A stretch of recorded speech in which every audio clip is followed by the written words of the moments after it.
Here we go! On the march on the road. Got the lion and the tree. Got some company. Waiting for the sun. 16th of October 2025. Got some ghosts. Halloween's coming. It's gonna be Friday. So that's gonna be a good one. Friday's great for Halloween. Gotta turn your heads left and right before you cross the street. And in Hakala, Montreal, marching for the firefighters, the butchers, the bakers, the nurses, the doctors, the grocery store clerks, those that change some diapers in the daycare, you know, gotta salute them. Maybe we're gonna have another strike. It's not 100% confirmed. Those buses, the transportation system here in Montreal, you know, Quebec, Canada, maybe it's gonna be a little bit of a impediment with it. We're gonna see where that goes, and gonna march on that side and drop full of garbage there. Gotta be grateful. Gas went down a lot. That's the good news, I guess. Some relief for the consumer. I was a lot, but it's still high compared to what it was in the year 2000, right? I see it well. 140.9. That's 11 cents down. That's 11 cents, so that's quite a considerable amount. Considering all things considered, you know, that is something which has got to be taken into account, you know, all the financial stresses. And, you know, just in the past days and months, I was actually calculating, even yesterday and all day today, it's been lowered 11 cents exactly. It's 140, at least at this corner here.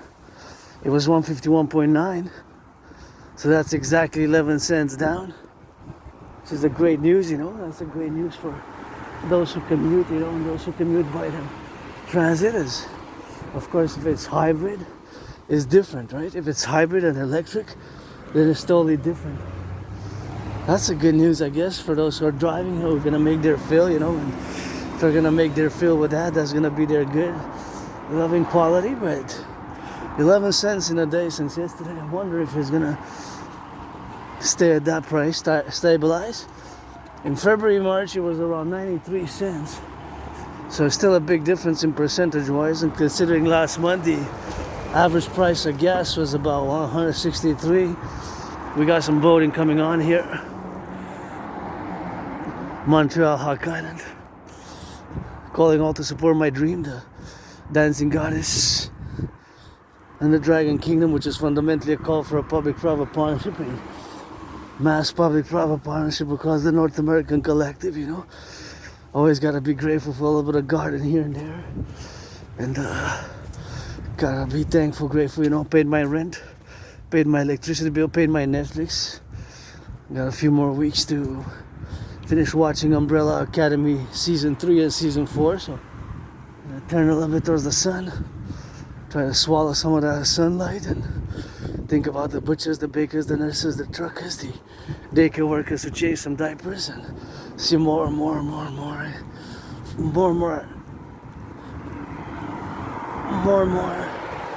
leaves on the ground. It's kind of nice. We got that Four Seasons there, and you can see all over the beauty of the city. And yesterday we went to the mountain, and you can see how beautiful it was, and that red, you know. That's what it is with that, and that's what I gotta get doing with that. Although evergreens always stay green, eh? Evergreens always stay green, so that's quite something here in Montreal. Although we got four seasons basically, depending on the season. It can be milder, or harsher winter. So it's all interdependent, you know. It varies. It's always a variable, I guess. And just like all the seasons, you know, they vary. If it's winter, spring, autumn, summer, you know, whatever the case may be. But we got a little squirrel there. They're eating more, eh? They're eating more. You notice starting September, they're starting to eat more and more. They chuck. You know, turn your heads left and right here before you cross the street. Gotta salute the public workers who are gonna pick up the compost, you know. They're gonna pick up the compost today. I worked on the compost between 2019, and that is just something which I gotta manifest. Of course, let's see.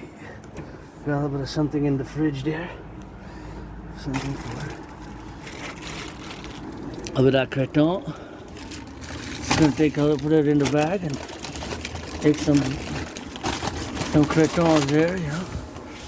Some cretons and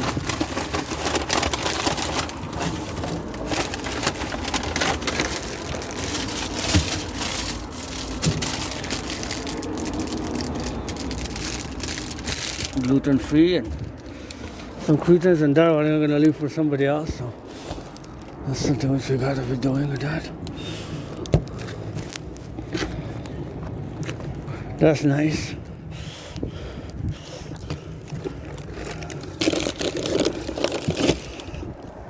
Got a little bit of that rock and roll food, so that's always good to get, you know. Always gotta be grateful. So we're gonna stack it up and then go roundabout in the sun. I'm glad I took a turn. I was gonna go straight in the sun. I guess now we're gonna go straight in the sun, but that's always good and nice. So we're gonna stack it inside here and get a little bit of that loving with that, and make sure we got the dimensions right here, you know. That's always nice. A little bit of gluten free, you know, for me and my friend. That's something which I love to do together, you know. Gotta get, of course, those. Oh. So all those farmers. Gotta thank the farmers, the truckers. Imagine all these transportation. They were trucking on the road, and they had a little bit of this and spam, you know. So that is, of course, something which we gotta be considering about. Thank you, workers. Imagine how much work it took for us, of course, to have these here. Took a lot of work, of course, for us to have these. See, just this one. See, it says February, best before 2027. See, best before 2027. That's what it says there. It's actually made in the USA. Spam, and this I haven't had in a long time. So it's product of the USA, of course. So that's what we have to say here. You know? That is just something which we have to do now. And of course, the gas went down, and you gotta get it on those left and right, man. The truckers, all those, of course, who made a little bit of that rock and roll with that. Gotta give it on the go with that to get it now, you know, to just, of course, get it on down levels and to get, of course, all the manifestation, of course, that are to be on the concomitantly parts of the civilizational complex, which we are. See, somebody else is gonna take some of those. I don't know if you want to take that, but if you want, somebody we're gonna take that and make something good with it. You know? So, gotta take it left and right, and see, this is a beautiful here. This is a beautiful flowers here, and that's just what we have to do, you know. You know, the concomitantly, of course, appellations where we are now, that we have, of course, to be now for the left and the right, and there's just XYZ for the left and for the right, and all the dimensions where we have now. Hey, so that is quite a good meditation. Imagine doing this meditation. So how much, of course, food is being produced now at this point in time, right?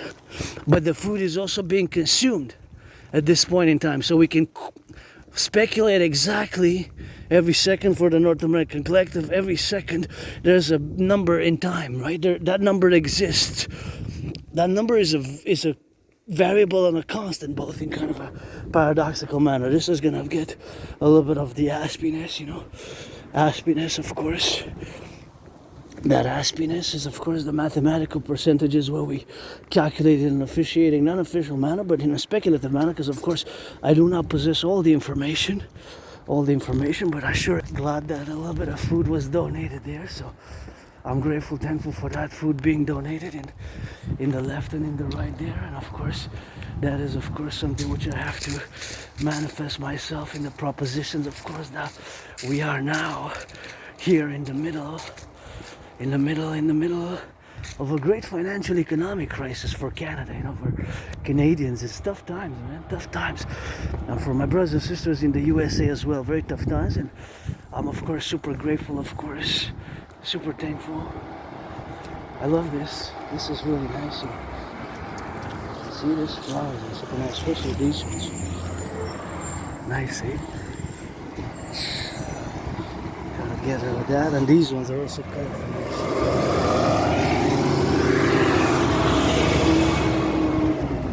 these ones are also nice, dude. Super nice.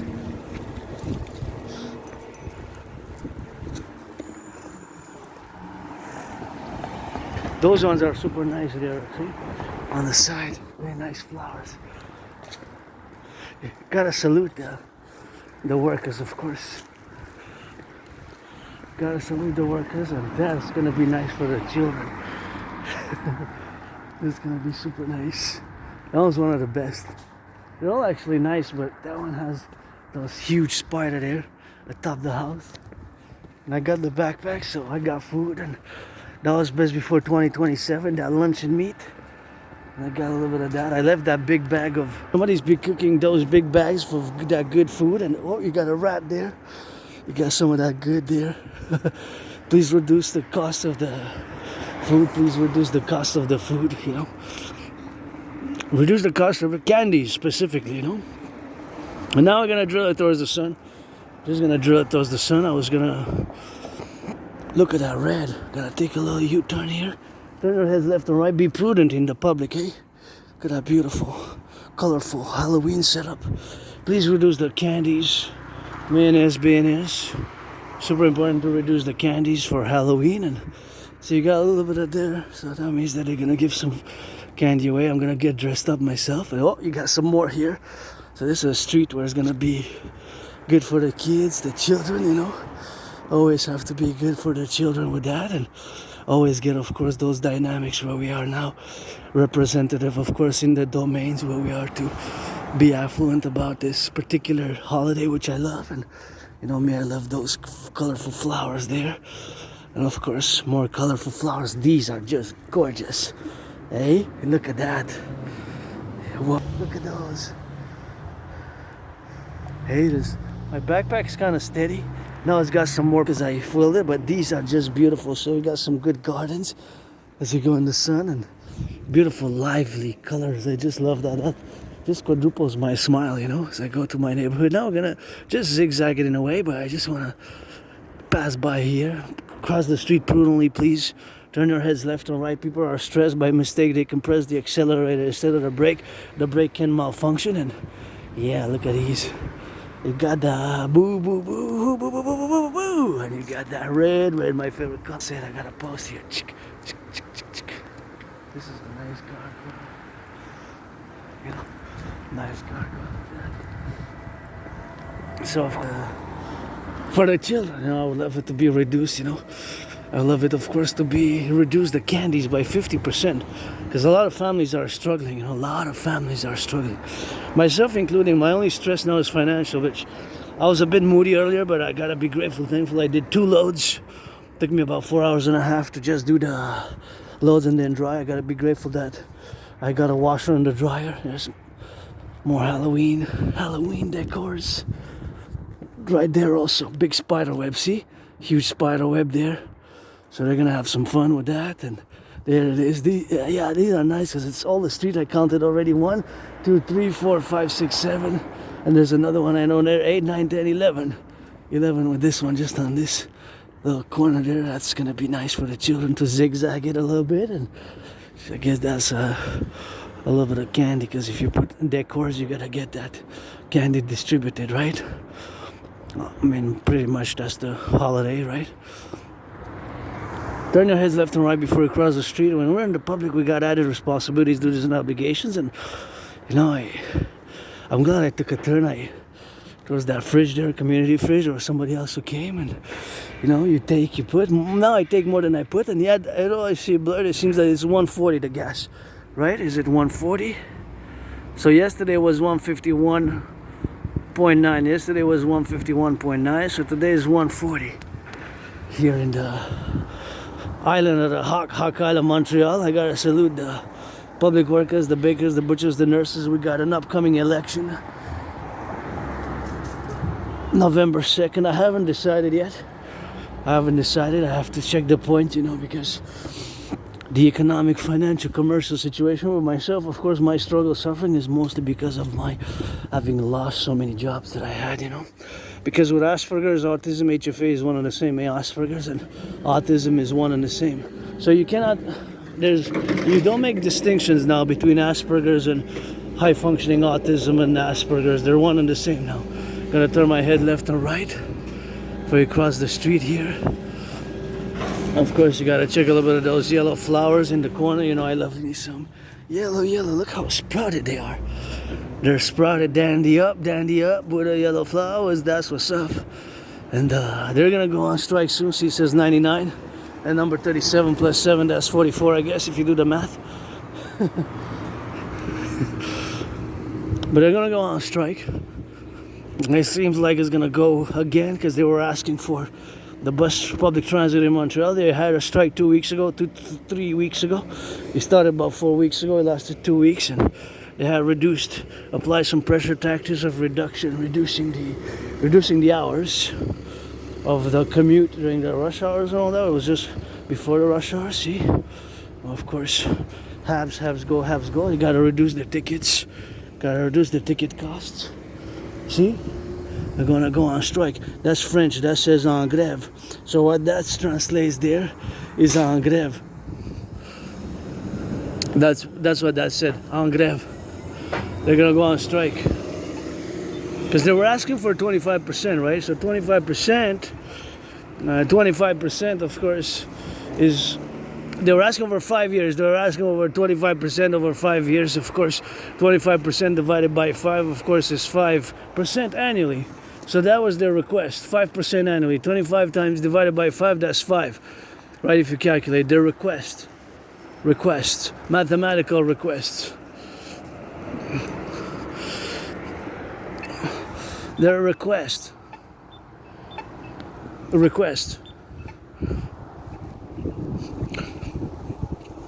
Of the bus drivers and the STM as a whole, right?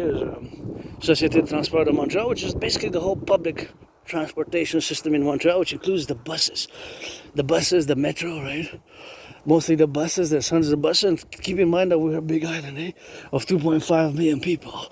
2.5 million people is, of course, just on the island. So a lot of people commute with the bus. See, they put us stickers on strike. So they got refused their request. They got an offer. The counter offer was half of what they requested. It was 12.5. Was 12.5, right? So of course now, if you know that, if you're the first viewer or no viewers or one viewer going to a million, whatever, you know that when I do these marching, dancing workouts, I always sometimes in the back there's processing of mathematical calculation as relating mostly to financial, economic, commercial, trade matters. However, to be of course stated that the financial trade matters myself is because I had many jobs myself, is just because of losing them because of this neurological mental condition, which is known as Asperger's autism, which can be of course a little bit more difficult for people to understand fully, of course, in all the manifestations where we are now, the plurality, of course, of the domains where we interject, all the relationships where we have, of course, with the autistics, my fellow autistics, and you, the neurotypicals. Because you constitute the vast majority of the population, hey? So you see the world through a different lens, and I see the world through a different lens. So you, the way you perceive the world is different from us autistics, which are the 1%, less than 1%. I'm part, of course, of the half who are unofficially diagnosed, are unofficially diagnosed, 1%, right? 1% who are unofficially diagnosed. Although for years and years I've been semi-officially diagnosed, and my diagnosis has come from many people, citizens, who have told me, have experience with healthcare, in the healthcare system, and who have worked with autistic people, who have worked with people with autism and Asperger's and HFA, high-functioning autism. HFA, basically Asperger's, is a milder form or a different variable. I like to use the variable form of autism. Nonetheless, it is considered to be on the spectrum. What is the spectrum of autistic spectrum, with different levels and layers of, maybe of course, difference how we perceive the world and how we process information. And what can be more hard for us is, of course, processing social information. The processing, of course, of social information. So processing social information can be, of course, more difficult for us. right? But of course in the proposition where we have now, of course, the domains that I am free, although I am financially stressed, with my liberty as a sovereign individual citizen who lives with this divergent neurological mental condition, which makes me set apart from you, the 99% of the population, because of this. They're kind of mutations of the brain, eh? There's slight mutations. The Asperger brain, there's slight variable at the tiny, small micro nanoparticle level, the microscopic level. They're not bulging, protruding outside of the brain, the cranium. You cannot visibly see them, but they're there. They're inside. There's a variable. They might not, all aspects might not have an MRI and see the visibility of it, but there's a considerable amount of people with autism and Asperger's and HFA, which is one of the same as Asperger's, that you can see these little variations, mutations basically. They're mutations. Again, they're not external, right? They're not protrudent outside in the visibility of the cranium. Outside the cranium, they're internal. They are internal, the microscopic nano level. So again, for the new development or the new proposition that it's not really Tylenol. Tylenol is basically a brand, right? Tylenol is a brand. What is the ingredient in Tylenol is called acetaminophen. Whenever I pronounce it, I get flashbacks and recall of past life, previous incarnations of ancient Egyptian language where I lived as a priestess, as a farmer, as a builder. Don't ask me how the pyramids were built.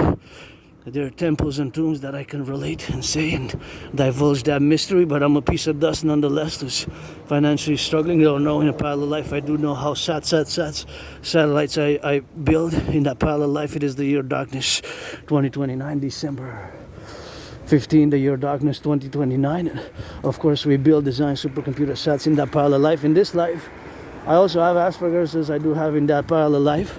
But here, my special interests are geopolitics, sports, fitness. Dancing is my favorite sport, and due to my reincarnation, having been born a man, a woman, a woman, man, a woman, woman, a man, a woman, woman, a man, a woman, woman, man, a woman, woman, man, a woman, woman, a man, a woman, woman, man, a woman, woman, a man, a woman, woman, a man, woman, a man, a woman, woman, man, a woman, woman, a man, a woman, woman, a man. You get that 50-50 now. So I'm the priestess of our kingdom empire, laying the foundations of the first kingdom and empire with 718 trillions of kisses.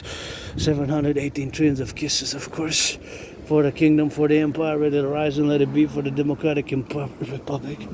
Always for the farmers, the butchers, the bakers, the nurses, the truckers, the plumbers, the electricians, all those welders, all those involved in the production, distribution of food, train conductors.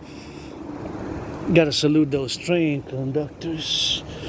Gotta say a salutation to those train conductors as well, eh? Gotta put them on the map. Gotta put them on the map, baby.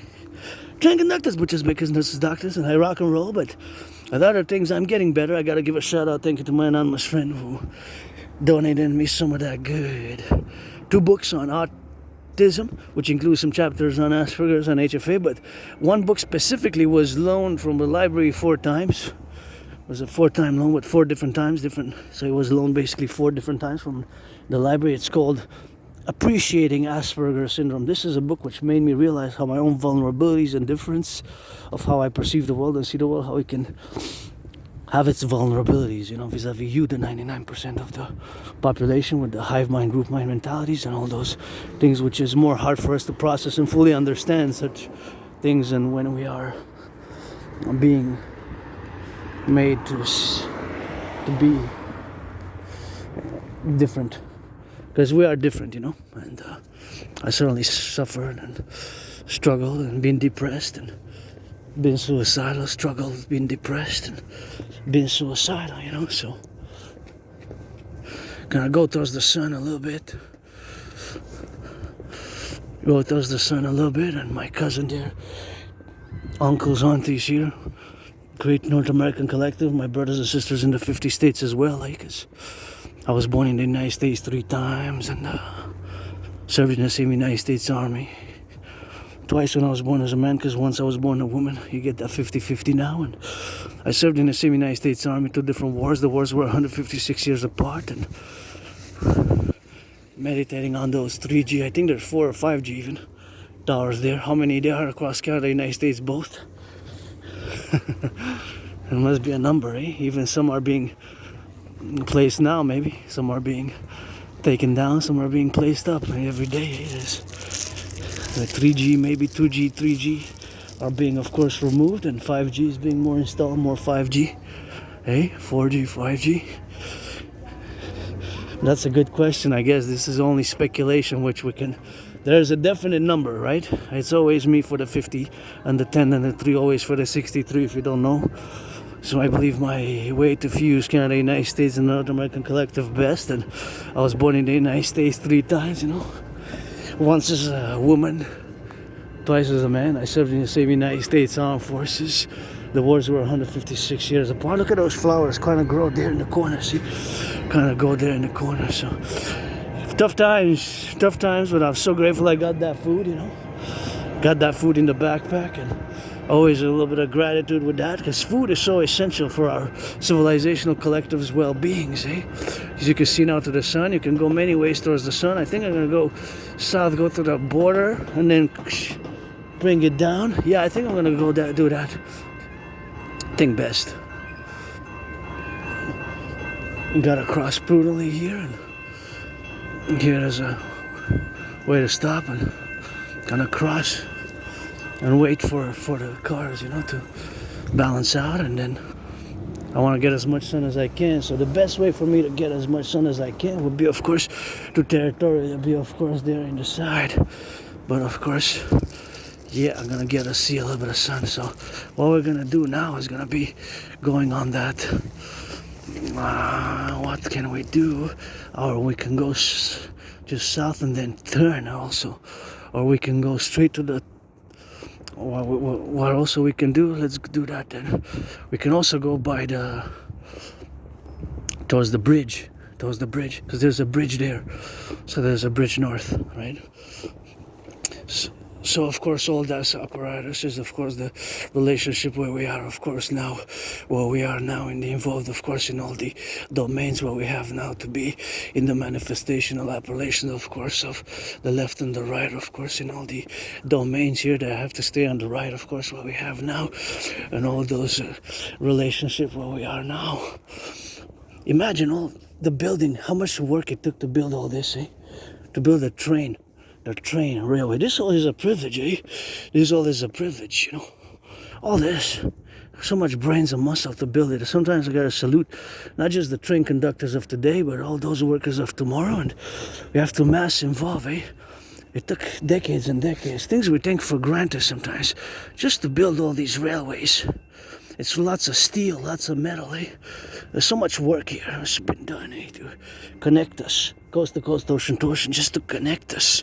Coast to coast, ocean to ocean, just to connect us.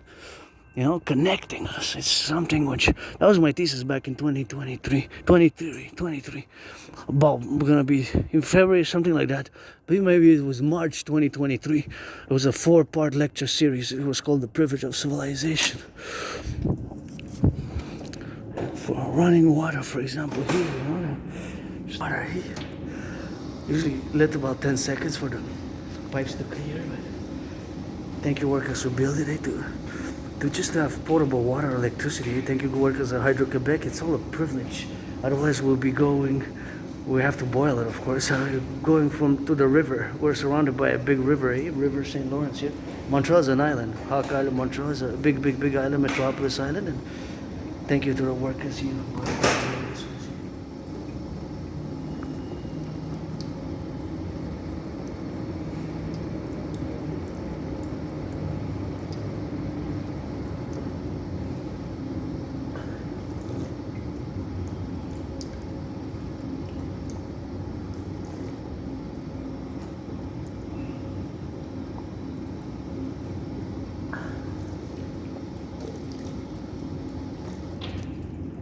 Oh yeah, that feels good.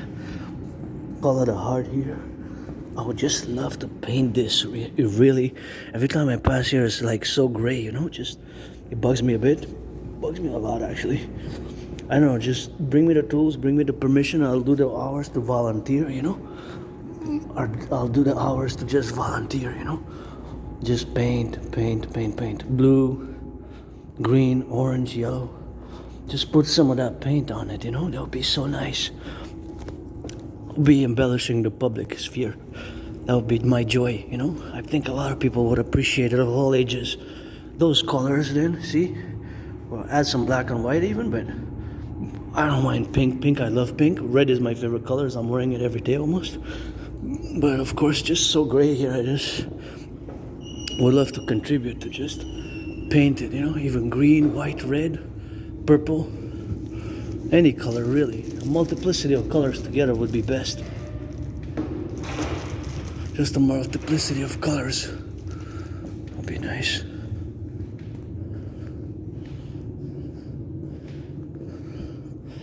That would be nice. Anyways, just thought I'd do a little bit transversal there, and just gonna have to wait for the washrooms. So, the garden here. It was a nice garden there, see? It's there no more, but in my past video from last week even, I guess they took it off. They dismantled it. Guess it was about time, but it was still beautiful. I really need to pee. Like, really need to go. Hardcore style. Not just a little bit, you know? I really have to pee. Hardcore style, so we're gonna wait a bit here. Wait a little bit in the sun. Gonna have to wait for that. So I'm gonna have to wait for a bit, you know? Wait until that person comes out, and hopefully it's gonna be soon, you know?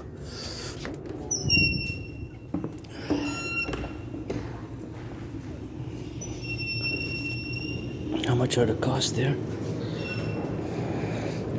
Seems like it's gone up. Of course, the prices have gone up. Oh my God, is that $3.25? Is that what it is? For a little bottle? That's more than a 2 liters. There should be like $2 max, $2.50. $2 max. But it seems like it's crossed off. See, somebody had just blackened the price. Let's see if we press for the, let's see, B4. $4. Oh no, what? It even went up. So that's why the 325 is crossed. Is now, let's see, C6. $4, see? I have to disinfect my hand. How about the water? D6. D6. $3. The water is less. How much for the... So that's why it's crossed. How much for the Mountain Dew? Probably the same. Let me check. B1. $4. So it went up by 75 cents. 75 cents. That's a lot in percentage though. I'm gonna go because I really have to go. So please keep it clean here. I'm gonna close it and I'm gonna disinfect. You're not gonna make sure you wash your hands. Close it up, and then let's go. Gonna go towards the sun as much as we can get some sun now. That was the whole purpose for sunrise and sunsets. The sun always sets and always rises, right? The sun always sets and always rises. That's how we're gonna get drilling with that. And let me see there, we got a little bit of that good stuff. Yeah, I guess we're gonna catch it on the side. If we go parallel, I'm trying to see which way I can get it best, you know?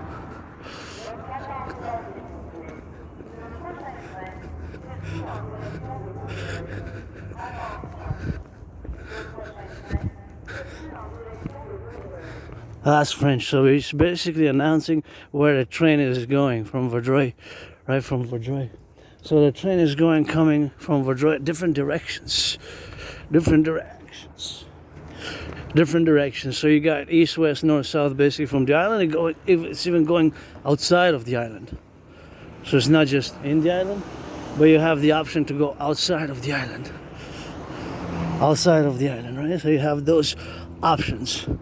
Basically, the categorical options which you have is you can go outside of the island with the train. So it's not just internal. So now to calculate, of course, the cost, which has increased. The cost, like that, fluorescent. So nice, of course, what I gotta get doing like that. And that's just something what we have to do now. So, of course, the relationship of the increase is extensive, from $3.25 to $4, you know, from $3.25 to $4. So let's do the math. Of course, a lot of them have, of course, increased, you know. A lot of the prices have increased. A lot. All of them pretty much they have increased, right? So all of them have pretty much increased. The percentage, of course, which they have increased with that. So that is the increasing is major. So I changed my mind and said I'm not gonna go to the north I'm not gonna go north to the bridge. We're just gonna try to get some sun from this other side. So we're gonna try to get it on that side congruently, basically, if that makes any sense. Basically, I changed trajectory. I got a little bit of sun here. Thank you, because I think that it will not be more, even if I go, of course, to calculate, because see, there's no sun on that side, so I would only get it, of course, in the disposition, of course, where we are now. So I would only get it in the direction of the sun. So of course the direction of the sun is static, right? It's static. Basically it doesn't move. It's us that moves. So sunset, my calculation is that even if I would have went, of course, for a tunnel and a bridge, it would have been the same. I would have not had, of course, it would have not made any difference in terms of how much sunlight I would get. And the sun always rises on sunset. So I live with this neurological mental divergent condition called Asperger's. And no, not all Aspies are good at computer science. Yes, there is a disproportionate amount. Of course, there is a disproportionate amount of Aspies who are good at computer science. 20%. 20%.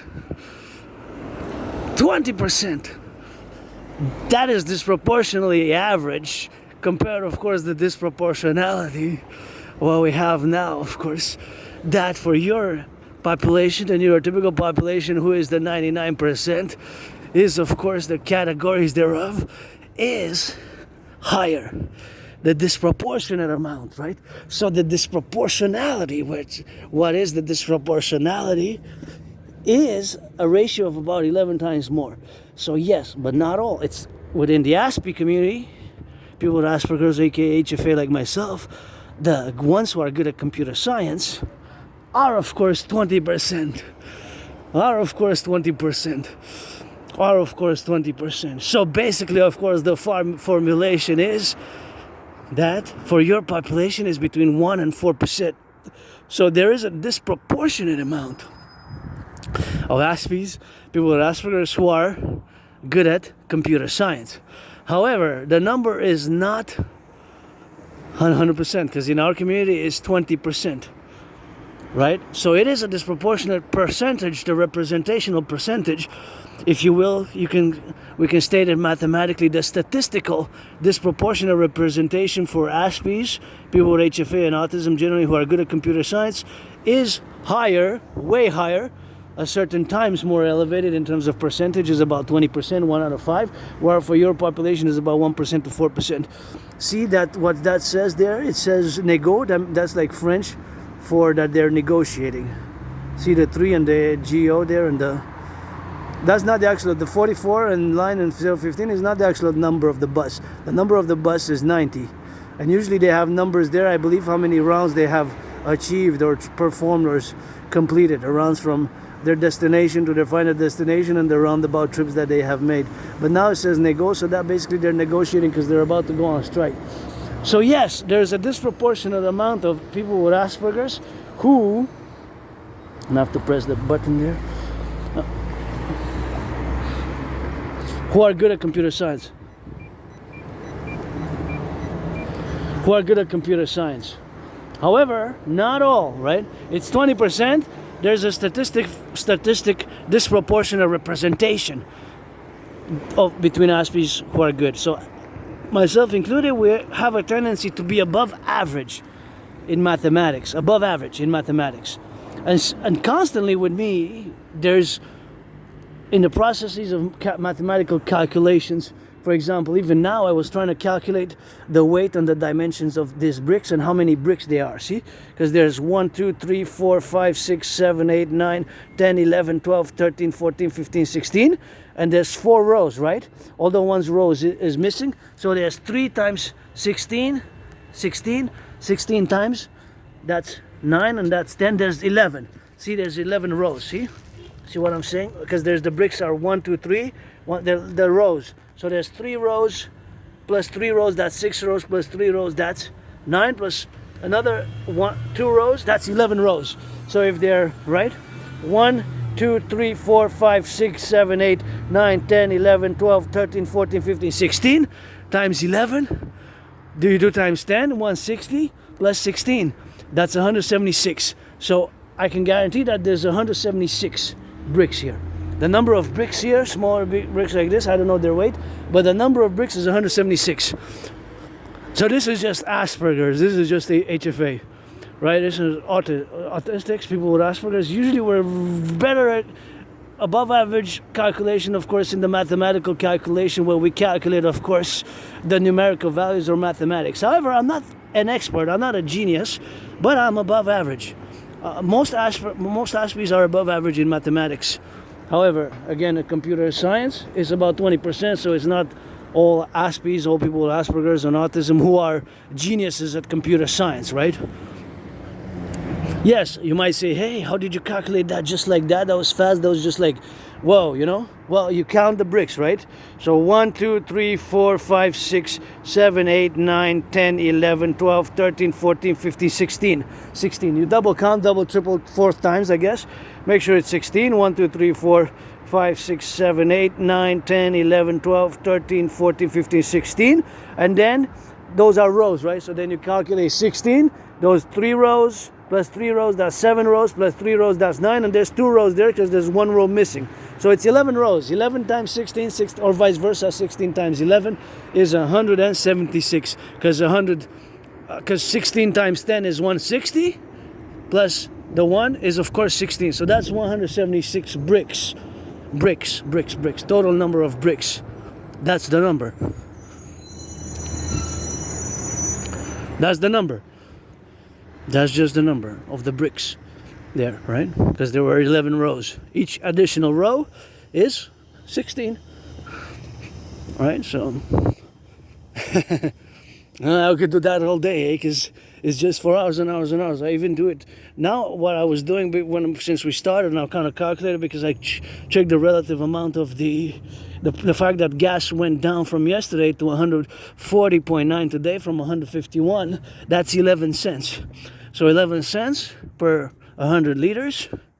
It goes up, right? So because 11 cents per 10 liters is $1.10 times 10 is $11, right? Well, actually, it's $12, right? Because 10 cents times 10, and then you get to $1, so it's 12. Right? So basically, that's what they're saving. It's mathematics.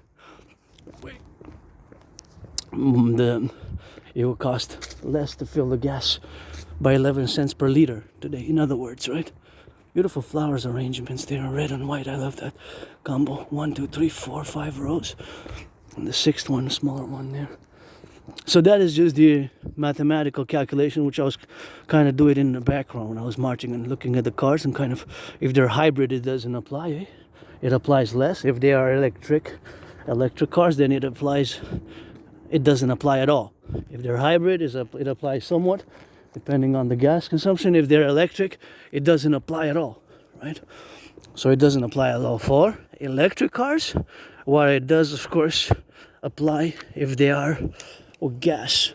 If they're electric, it does not apply at all. Not at all. If they're hybrid, it applies somewhat. So again, these are variables. So the variables are mathematical numbers and values that change, while constants remain the same. So for cars, as we discussed it yesterday, the day before, and for the past years and months, since prices of gas have exponentially increased, that is, the constant is always the same. It doesn't change, right? The constant doesn't change. The constant is the amount of liters consumed per 100 kilometers, or miles. Miles or kilometers, they can be easily interchanged. Look at that beautiful Halloween there. So nice. So those are the constables. Are the constants. The constants are always the same. We got a ghost there. So the constants are the same. They don't change. The variables change. So the variables will change. There's a spider there. I see blood. I was prescribed some. That's a black spider and a white skeleton. I prescribed some glasses, but I can't afford them to. The government will sponsor a bit, will finance, semi-finance, but I still have to pay 120. So, oh yeah, this is nice. I love this one. All of them have a nice, but I love the color. You know, he's pointing the finger. Somebody say you don't eat that old candy in the night. Gotta sing for the sight, for the singing for the sight, for the lights and for the sight. You know that I bring about the left and right up in the seas. You know I gotta sing even if I'm on the knees. They say sneeze, watch you, gotta please. Yeah, rock and roll I can just create lyrically, I'm good at that. And other things I'm not good at. People with Asperger's might be good at above average. Verbal intellectual intelligence and mathematical intelligence. But again, not all Aspies are good at computer science. Yes, statistically there's a disproportionate representation of a number of Aspies who are good at computer science. I'm not one of them. Maybe I'll be one day. Maybe this winter I'm gonna just hit her up all winter. That December, January, February for like 3 months of intensive online computer science in parallel to what I do for years is geopolitics. And me, it's been years, since about 2016. But for a long time, for like 5 years, more than 5 years, I rejected it. I didn't want to look at those beauties. I rejected my aspiness, my difference, because it still is today in the 21st century a stigma. A stigma. See, they're all different. One is grinning, one is upset, one who looks sick to the stomach, ate something, maybe ate a child that wasn't too good tasting. The other one is a Dracula-like, the other one is grinning, the other one's laughing, one is like, what is that? I'm hungry. See, they all have different expressions, Expressions. So again, thank you, my anonymous friend, for that book, Appreciating Asperger's Syndrome. Appreciating Asperger's Syndrome has definitely been a great book. Appreciating. Look at that beautiful red, and that green, go together. What I sing, mean machine. Gotta be so that you know, gotta be so that you bleed snow. So another beautiful corner there, Another beautiful corner of flowers, and yeah, another beautiful corner of flowers. And these 4 I like. See, 1, 2, 3, 4. But I would actually, because they're part of the city for us public, I would actually love to paint them. So bring me the paint, the tools, the permission, and just paint them, tack. They're all the same. See, they look the same, 1, 2, 3, but of course they have different 1, 2, 3, 4. They have different things in them, but they're quite nice. Sometimes Aspies were a bit, obsessed about certain details. That can seem really weird. It's like, man, for example, I'm going to show you, I don't know if I'm going to be able today. So I'm going to discuss the traits of Asperger's, the Asperger traits and characteristics, because I don't use the word obsession. I don't use the word illness. It's not a disease. Asperger's is not a disease. I remember when I was working, people were whispering, in French, that's a disease, and let it be, and you gotta say that's a disease. No, it's not a disease. That's the thing. Definitely not a disease, and we gotta build bridges, together. I don't have antagonistic feelings towards you, the neurotypicals, the majority of the population of whom you are neurotypicals. You are 99% of the population compared to us neurodivergents. So we have to constantly build bridges, and those bridges are, it's like that bridge coming. Sometimes they're small, medium, large, extra large. Within those 4 categories, 1, 2, 3, 4, just like when you order a pizza, a fry, or a coffee, you might order a large coffee fryer pizza, a small coffee fryer pizza, medium coffee fryer pizza, or an extra large coffee pizza. Extra large, medium, all these sizes, all those sizes. So now, for example, I give you, if you see me in the store or somebody else who is gonna take an object and is gonna inspect it like this, see, to the close to the eyes. That while we're expecting little details. See, for example, the details of the numbers there, and for years and years and years, even before the trade war started, I was always checking the made in, where it's made in, where it's produced, and see this number there, 7,315. 7,315. Now that number has a purpose there. Maybe that is the number 7,315 of that same product when it was printed on the line, on the assembly line. Look at this cutie. You know, I love yellow flowers when I see what you got for me. Let me see if you smell. Oh yeah, it smells so good, this one. Really strong. Not that strong, but true. He's got a smell. Got a little smell, you know, it's just good. A little bit more yellow flowers there from Mother Nature. Those are little lions. Those I call my little lions. Maybe this lion's has got kids. So aspers, for years and years I've been doing that. I remember about 7, 8 years ago, 9 maybe even 10. My anonymous friend, and you know, people are looking at you, and they're wondering, and they think you're cuckoo. I said, I know. She said, I know what you're doing. You're looking at the details, where it's made and all those numbers and all that. I know you're looking at those details of the product, but the people don't know that you have a purpose in doing that. For you respect those details, which some people don't care about their products, even to the fact that you might not even know. You might have having bought a product for like 25 years. You bought that same product, and you don't even know that there's small numbers there in the back. Like I showed so many products. Say, man, I've been buying that since 25 years. I didn't even know about those little numbers there, bro. Sisters, 50-50 with me. But yeah, we're not bad, we're not evil, it's not negative, it's not malicious, it's not demonic, it's not bad, it's not evil, it's not negative, it's not demonic. Look at these beautiful reds. What? Isn't just Mother Nature so amazing in her art? The artistry of Mother Nature just embellishing the whole beautification of the city there is so nice, and you got a little beauty blacks here, a little beautiful black. See? So it's nice to see a little bit of good nature around about, and Mother Nature, goddess, I always say, it's a mystic who believes in reincarnation. I don't have all the questions. Probably I have more answers than correction. Maybe I have more questions than answers. But I goddess. It is always God bless and goddess kiss, and the dimensions of our life affirming matters is that today, I live at carpe diem for today. I live for today with dreams and hopes and aspirations for tomorrow. Although I live for today ever since I died of COVID, Ever since I died of COVID, COVID was a hard hit for me. I thought I was going to die. And in many ways I did die, Nothing that I will to go back to. I got triple vaccinated, I got triple vaccinated. I got triple vaxxed, and those triple vaccines where we got now today to be, the considerations where we are, the motives, of course, of the representatives, of course, aspects of our well-beings, and the dynamics with which we are life-affirming to be, while admiring some of those beauties, beautiful flowers. And I'm just gonna go.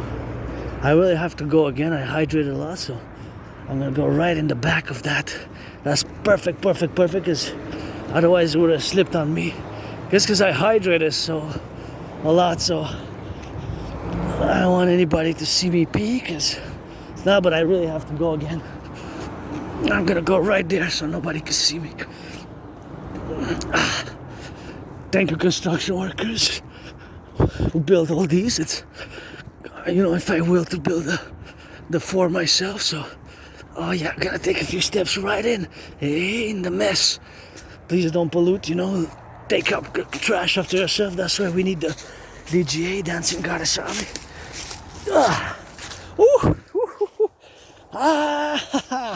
Oh, here it is. 1, 2, 3, 4.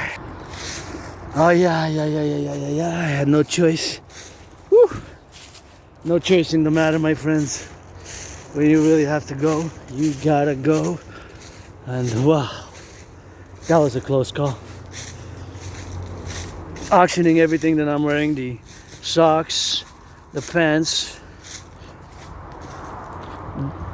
the shirts. I'm wearing the hoodie and the shirt. I got this hoodie, green. This I got affordable. The hat my anonymous friend put on. It was donated and I took it from a donation box during COVID, about 3.5 years ago or so. I wore it, I work out with it a lot, and that's what we're gonna drill it with that. So it's gonna rush a bit because I'm gonna see the cross. There we go, that's what we wanted to cross here safely and continue the discussion on Asperger's. Please, HFA, high functioning autism and Asperger's, again, it is one and the same. It is one and the same thing. It is not a disease. It is not a disease. It is a neurological mental divergent condition. And please put the garbage where it goes. This is recycling, that's garbage. So the garbage gotta go into garbage and the recycling gotta go into recycling. Make an effort here because we mix, and we gotta do our part as individual sovereign citizens, and with the collective and the individual. It's always a double trouble doing as individuals and then doing as a collective. You know, it's something which we have to be mindful of, and in all the spheres where we are now in the civilizational complex, which is a privilege for the environment, for nature, it is something fundamental. So we're gonna go a little bit on Asperger's, we're gonna go some geopolitics, we're gonna salute the truckers, the bakers, the nurses, those nurses down waiting across the North American Collective, finishing they have done 11 hours and they got 1 more hour because they're doing that long shift. And the train conductors, the butchers, the bakers, the nurses. And there's often problems there because some align themselves on that side, on the first side, and when it comes to turn right there's the cars which should not stay on the first lane. See there, that's why they're getting honked. And there's a lot of honking there every time I go pass by. Not every time, but a lot of times, because they're not supposed to be on those lanes. They're supposed to stay on the other lanes to go straight. So they're trying to go, they have to turn, in other words, right? They have to turn there. So there's 4 lanes there, right? See what I'm saying? See, there's 1, 2, 3, 4. See? There's 1. And they're supposed to turn on the side, right? They're supposed to turn on the side. For example, here. So that light will show for them to give them priority to turn. Well, that's to their right. To their right, right? From our perspective, it's to our left. See, like that car is not supposed to go straight. It's supposed to turn there. The other lanes are for keeping it straight. The lanes, one lane is for turning left, the other lane is for turning right. The middle lane is to continue. They're not four lanes.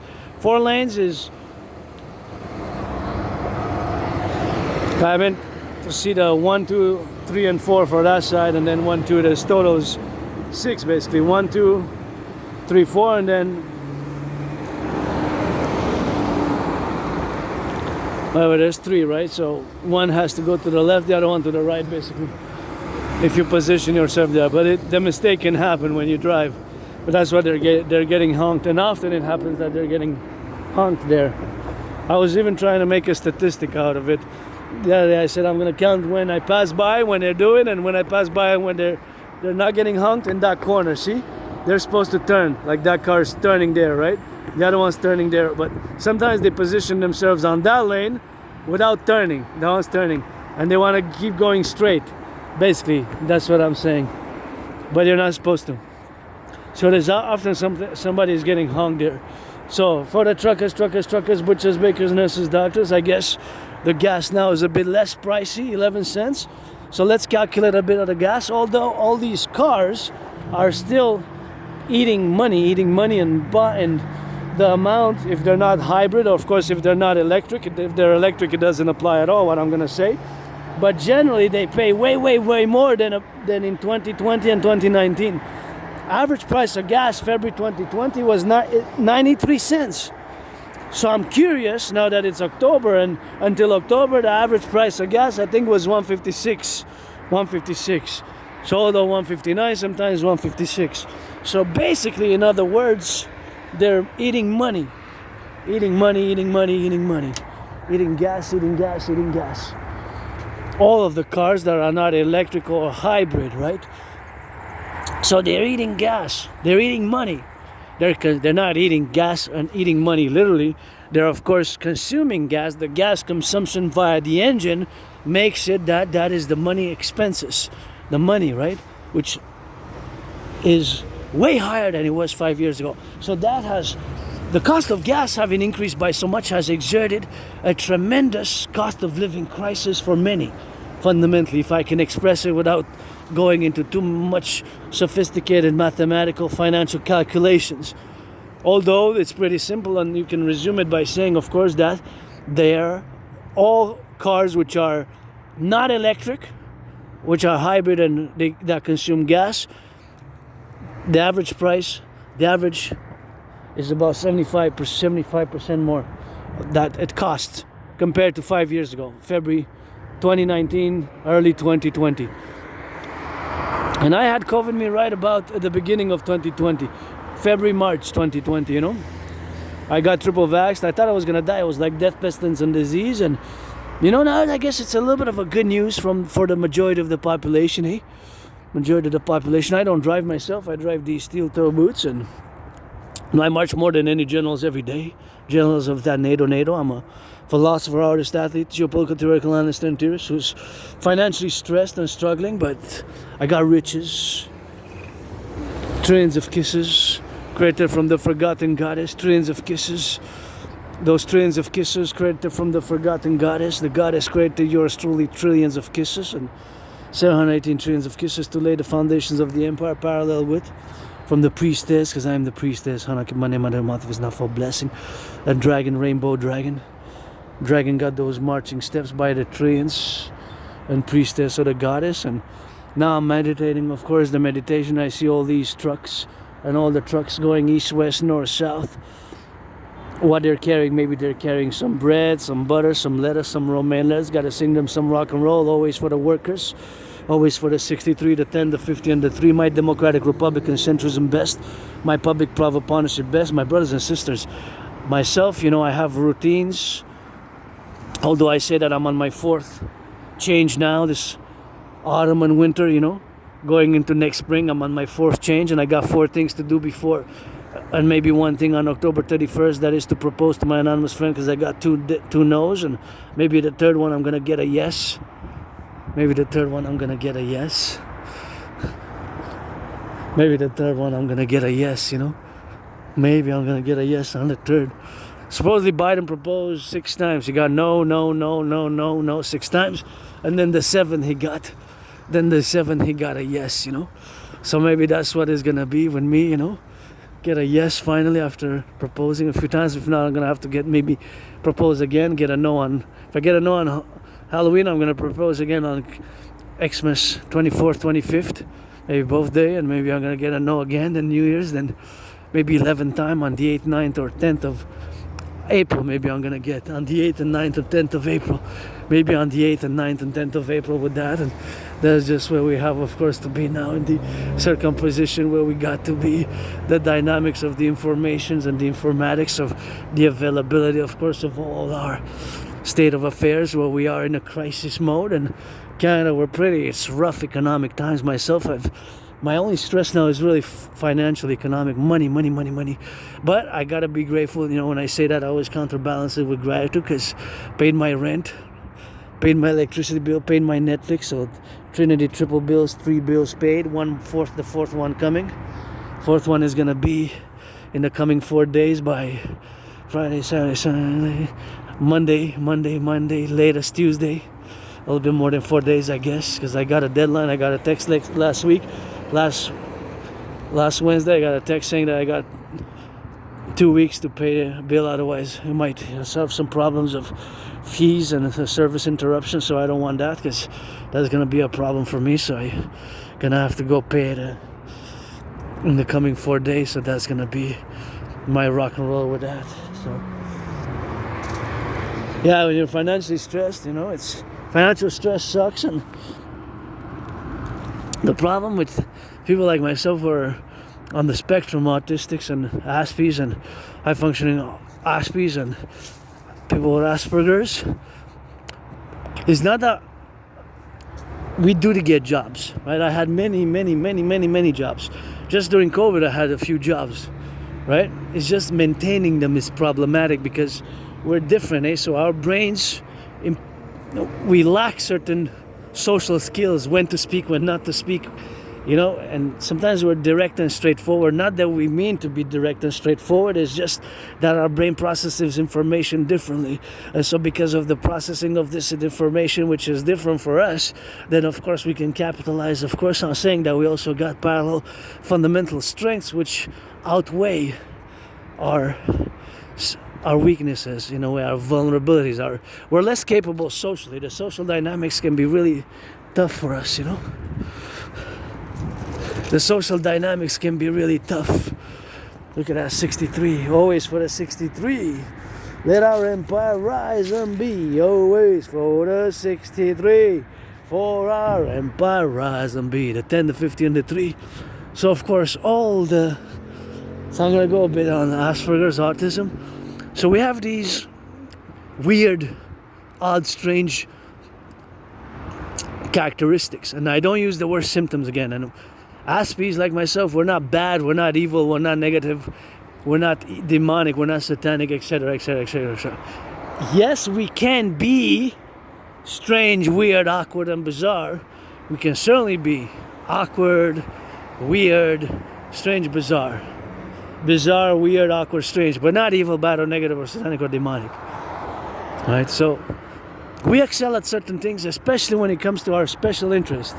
We have these special interests, which kind of like with routines, they preoccupy our whole hours and hours and hours a day. I spend doing revisions and analyzing from a geopolitical perspective, the news and leaders' dictums, leaders' speeches, the new events. And of course, just like the sun always sets and always rises, and just like money never sleeps, the expression money never sleeps, I always say geopolitics never sleeps as well, because geopolitical events, since it's always a global worldwide perspective, with organizations and institutions representing the more than 156 countries, we now actually have close to 200 countries officially. Some are smaller, of course, states and nation states, they can be really small, but of course it is a proposition where we have now to be.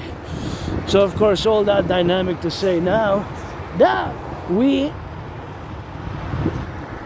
if we are to be aware, to say that geopolitics never sleeps. There's always a geopolitical event, because as the sun now sets in Hawk Island, Montreal, the sun now is rising over Japan, Australia, China, North, South Korea, India, basically in that part of Asia. In Asia, India, China, North and South Korea, Japan, Australia. The sun is rising there. It is beginning to be sunrise, morning. So they're waking up, their politicians, diplomats are waking up, going to meetings, arranging national, binational strategies, interactions, trade wars, see the responses. So it's always, geopolitics never sleeps. Geopolitics never sleeps. Just like money. Money never sleeps. Geopolitics never sleeps. Money never sleeps. Geopolitics never sleeps. The sun always shines, always rises. There's always a sunset and a sunrise. Right?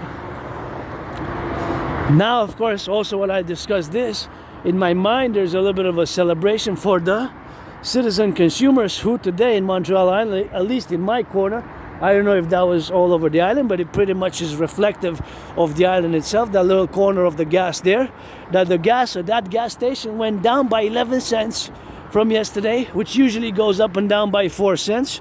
4 cents up, 4 cents up, 4 cents down, 3 cents up, 3 cents, 4 cents down. It's kind of by 4, 3 cents, or 2 cents, or 1 cent even. Now, 11 cents, it's a good drop from yesterday, because for 10 liters, you get to save $1.10. $1.10. For 100 liters, you get to save, that's it, 10. You get to say 11. 11, right? So you get to save more. So basically, of course, you get to save way more.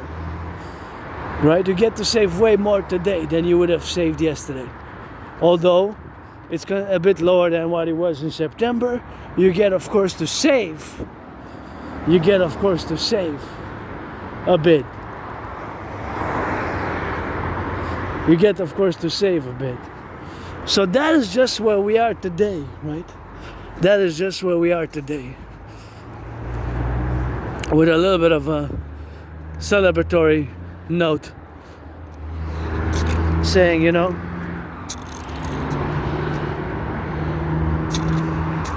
it's good. It's good. It's good. So that is, of course, those dynamics.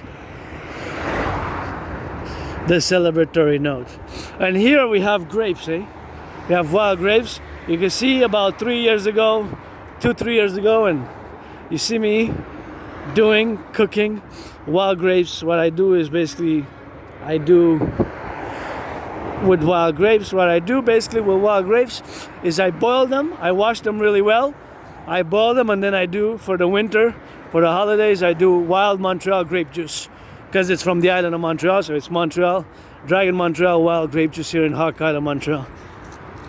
Who knows what that truck is transporting? Maybe bread, butter, cheese, lettuce, romaine lettuce. Maybe they're transporting some butter, some bread, some steel, some bacon, some cheese, some milk, some wafers. You know I love wafers. My wafers went up, eh? They used to be $1 3.5 years ago. They went from $1 to $1.17, then from $1.17 to $1.39, the second increase. And now 2 weeks ago I saw the third increase. I don't know if it's going to be the final, but to $1.50. And the problem is that prices are still going up. That's the problem. There seems to be no end. There seems to that they're not stabilizing. The prices keep increasing. That is the problem. But the paradox, and of course the problem which we have to note, is that there's parallel record-breaking profits. There are record-breaking profits. There's record-breaking profits, right? The corporations, the record-breaking corporations. Here, Canada, where there's a little bit of an illusion that you go to different stores. You know, I was laughing the other day because I was smiling, and because somebody said to me, I don't go to Super C, I go only to Metro to shop for my groceries, or I don't go to Loblaws, I only go to Maxi to shop for my groceries. And I smile and say, well, you know, Super C and Metro, they're owned by the same company. So it's not, there are different prices, different foods which you might have. That's what you might find. But they're actually, Super C is actually owned basically by Metro Plus. So if you go to shop to Super C, it's actually Metro Plus Corporation. And if you go to Maxi, it's actually Loblaws. So there's a little bit of an illusion, you know what I mean? Because they're the same, but just the name and really what's inside, how they are, the colors, the layers, and the colors, and the shelves, and how it's inside is different. But it's all illusory because it's actually the same company, right? It's the same CEO of that particular corporation, such as Super C is owned by Metro and Max is owned by Loblaws. So it's three major grocers, corporations who kind of own the vast, more than 85%, if not more, close to maybe 90. I would say more than 75%, more than 3/4, just three big corporations, right? It's Empire, Metro, and Loblaws, coast to coast, ocean to ocean. So there's a little bit of an illusion there, eh? But that illusion works in many ways, you know? It's not like an illusion in a trick type of magician's trick, but the information is available. You just have to do a little research. The question is, how are we gonna push and how are we gonna do for change? Because it seems that for the most part, strikes have been sometimes successful, sometimes not. Sometimes not. The main fundamental problem is that the prices keep increasing. That's the more alarming manner. The more alarm, and not just that there's inflation and prices are increasing, but if you notice also there's shrinkflation. Now, of course, if you have import-export and the trade war, we have to consider all of these and COVID. But nonetheless, it's a big problem. Food bank use for Canada has, since 2019, in 5 years, is for about, I think it's 90% up. 90%. So, if not more than double. Gotta double check. But just the numbers, the statistics, you know, of people who are struggling, just so much, and so many people in both Canada and the United States, myself included. But I don't place blame, you know, because it took me years and years to just finally accept my difference and to work on it with neurotypicals to build the bridges which have to be built, the bridges of understanding, you know, because I don't have antagonistic, resentful, malicious feelings towards you, the neurotypicals, of which you constitute the 99% of the population, and our interests are not necessarily hostile or adversarial. They are complementary, cooperative, complementary. What I call complementary cooperation between myself as an ASPE and you as a neurodivergence. And yes, for me, you know, it's been a tough road, and many ASPEs, for ASPEs, which keep in mind that I'm part of the half who are unofficially diagnosed. So officially, the ones who are diagnosed are about 0.44%. So basically, it's around 0.88%, the total real number for North America. So it's less than 1% of the population. And myself, being that I'm part of the LGBTQ community as well, being that I'm part of the LGBTQ community as well, you know, that my fellow LGBTQers, being that I'm androgynous bisexual, our population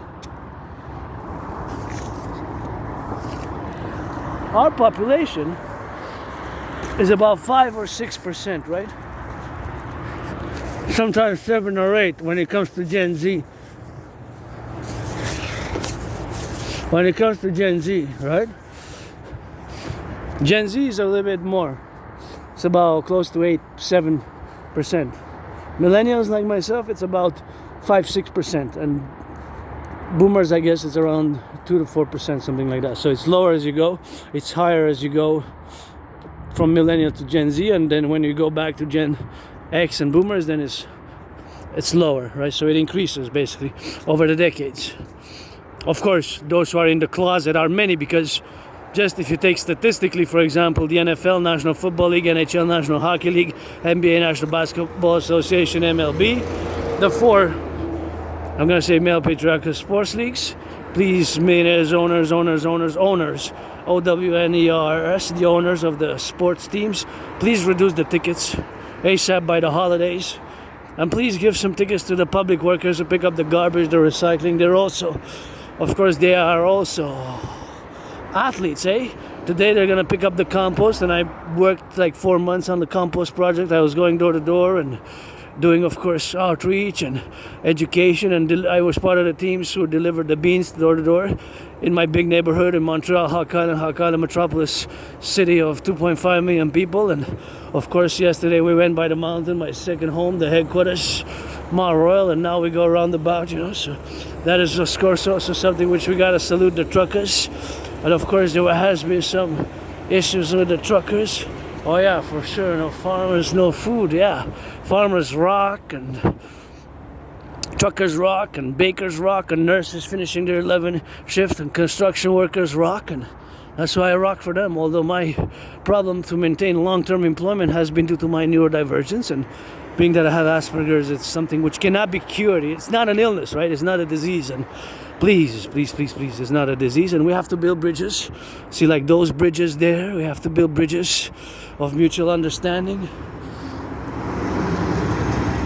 See, there's a number 44 and then a line on 004. That's not the actual number of the bus.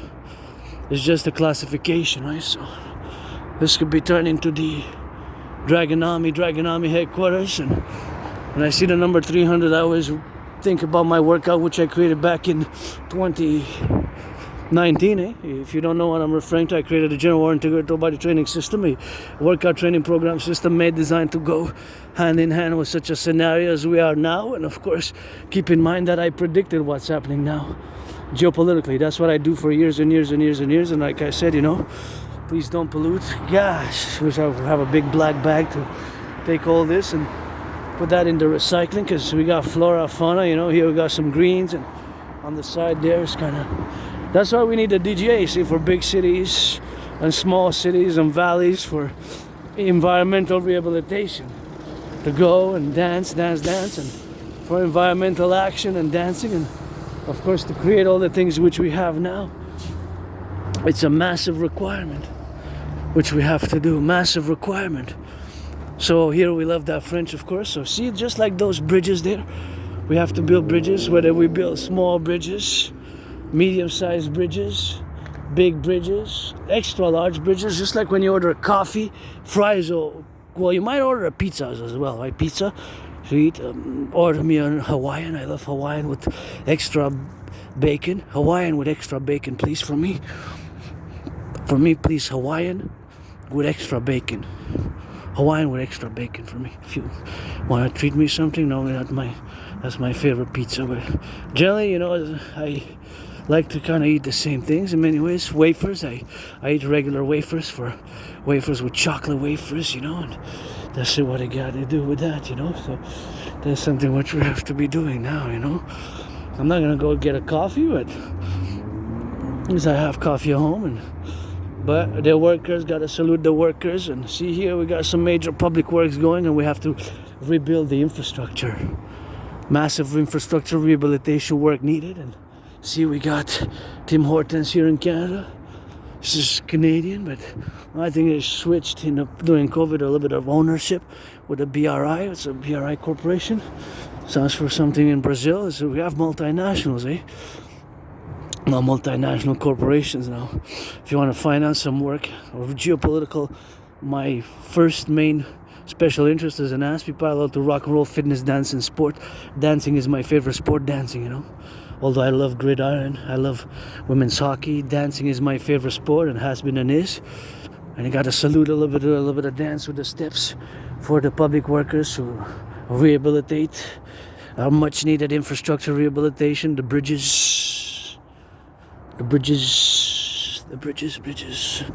See, like this bridge, I love this bridge. It has a little bit of light green on it.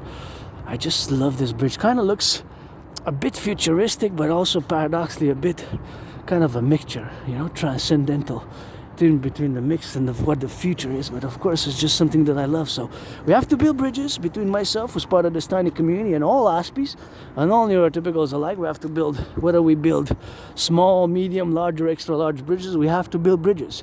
Because I don't require much support, I just require more understanding. And for the workplace, people have to understand that Aspie brains are different, and we might not be able to engage in certain things as the neurotypical could. But that's why sometimes just the tasks and the explanations have to be specific, clear, more specific and clear, and as detailed as can be, specific and clear and straightforward, you know. There's certain things we don't get. Now I gotta give a shout out again to my friend and for that book, which is called Appreciating Asperger's Syndrome, because that book, which was loaned 4 times, really made me just open my own eyes, you know, to my own vulnerabilities.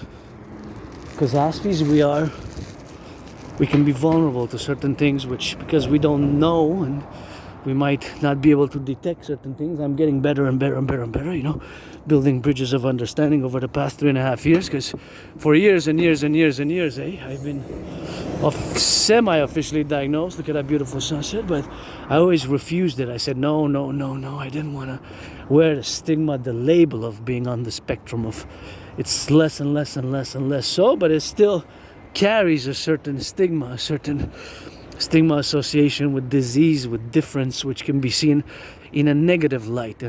Less and less and less and less. There has been great and tremendous work in relation to the work which has been done, which still needs to be done. And please don't give me the Aspies who are millionaires and billionaires. Yeah, if you are, then finance work for Aspies, finance work for autistics, you know. You have to do the work. And I love working. I have been on a fitness journey since 2017. I was depressed and suicidal for a few years. That is a very high, in our Aspie community, high depression and suicidal rates. So depression and suicidal rates are very high. It's like 9 times higher than for you, the vast majority of the population, who constitute the 99% of the population, neurotypicals. And I've been depressed for like, maybe 3 years, 2 years and a half, yeah. 3 years and a half, 3 years, from about summer or end of 2014, early 2015, or summer 2015 till about summer 2017. And what got me out of being depressed and suicidal was crossing Canada coast to coast, coast to coast. So I crossed Canada coast to coast, you know. I crossed Canada coast to coast. That event made me establish a strong esprit de corps with my fellow Canadians and my brothers and sisters in the 50 states, and always for the 10, the 50, and the 3, coast to coast, ocean to ocean, we are family. And not just because of my mystic beliefs, although I am a mystic, I believe in reincarnations. I had flashes of reincarnations, especially when I go to the mountain, of past lives and previous incarnations, not just because of that. And I recommend all read a much recommended poem on reincarnations by one of the greatest generals of all time, General Patton, George Patton of the 3rd Army USA, Second World War specifically. George Patton wrote a poem called Through a Glass Darkly. There he officiates his beliefs and he discusses his belief in reincarnation. George Patton, the general. Although George Patton did not mention that him and I and he was married in a past life. Once he was my wife, I was his wife.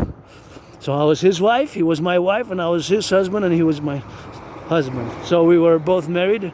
In one incarnation I was the husband, and in another incarnation I was the wife, and vice versa. In one incarnation he was my wife, in the other incarnation he was my husband.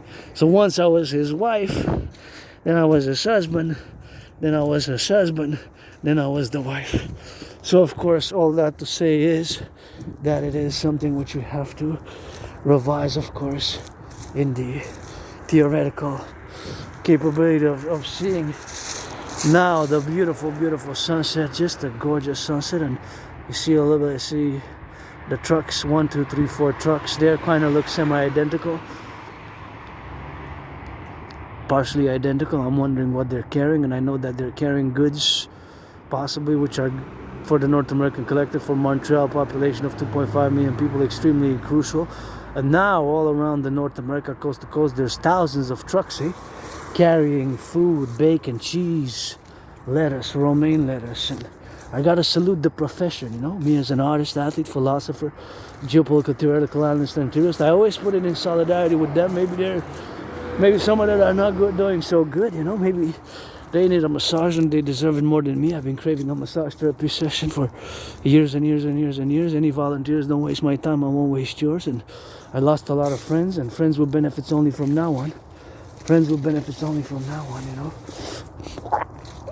Friends with benefits only from now on. Friends with benefits only from now on. That's why I don't want to waste anybody's time. So I always say friends with benefits only. You know? Friends with benefits only. Pretty simple, straightforward. Don't waste my time. I won't waste yours. What for? You know. Friends with benefits only. And of course, there were some in the news in the past weeks, days and weeks, even months, as an increasing accidents. Be careful out there on the roads with some trucks and some truckers who have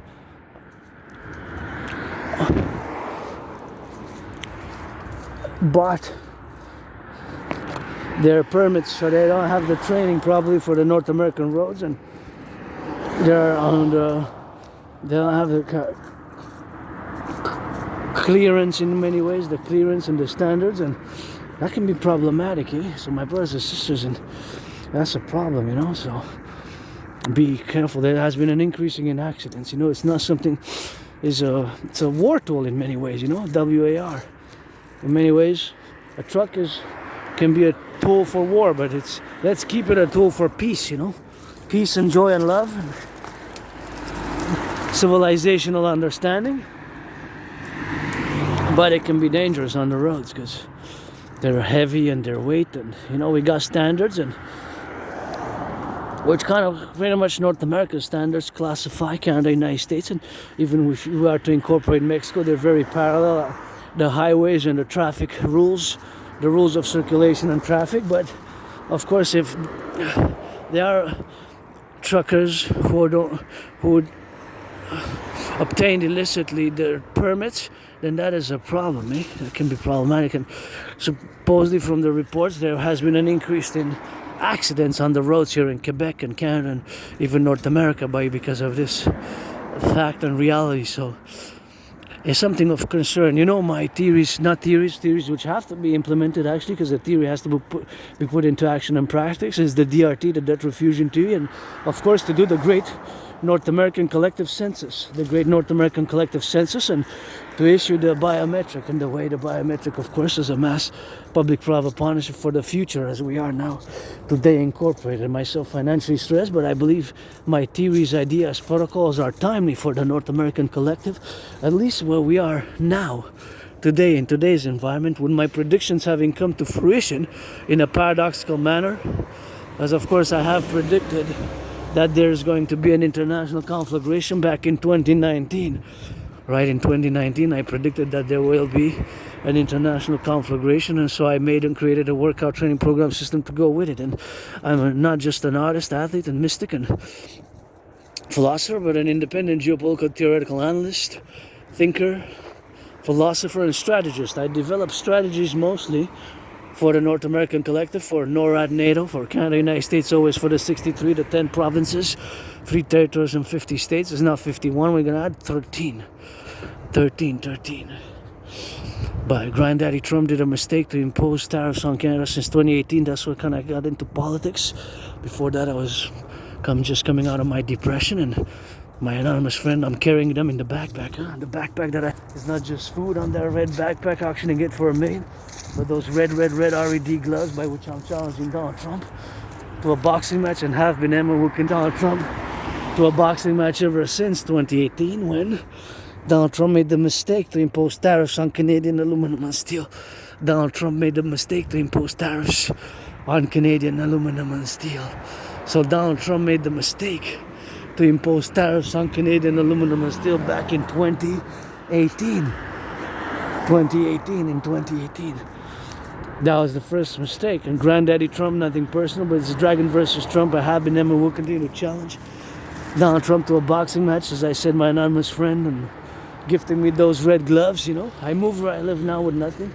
She gifted me those red gloves, you know. Those red gloves were, of course, gifted, of course. So I'm auctioning them for $1 million. I put them to some good use. I worked, trained exercises them, and this is a Dragon versus Trump North American Collective Workers' Party. Arbeit, public-private partnership. Of course, as we integrate as a public-private partnership for the North American Collective, integrally for the public-private partnership that we are to do now, concomitantly, of course, to the evaluations of where we are to pinpoint the fusion of Canada, United States into the great Imperial Republican context and complex, as I am a pro-liberal of universal revolutionary centrist. My centrism is, however, tied hand in hand. It's North American centric. My centrism is democratic republicanism, or Republican democratism, Republican democrat, 50-50, but it's pro-labor love centrism, but is tied hand in hand and completely integrated with my trinity of theories. It is an integration theory, the DRT, debt fusion theory, and the DFT, the democratic fusion theory, of course.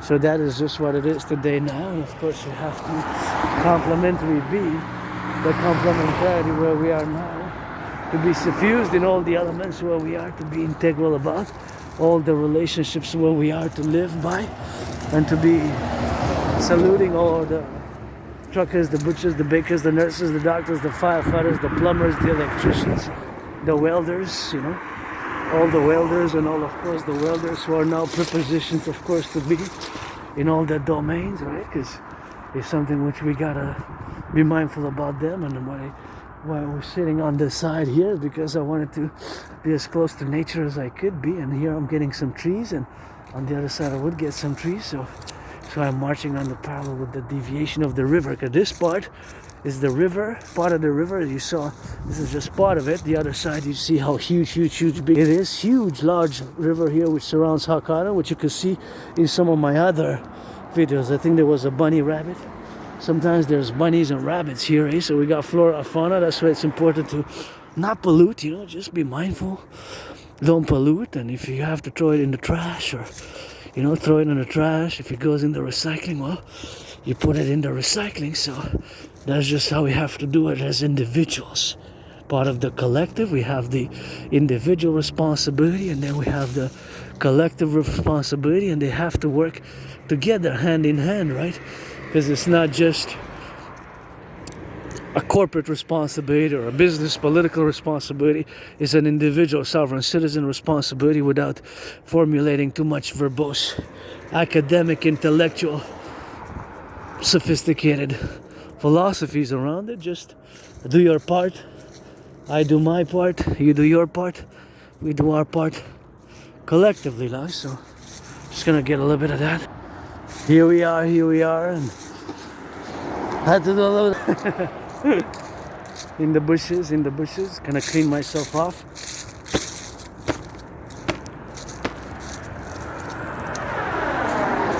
Posters.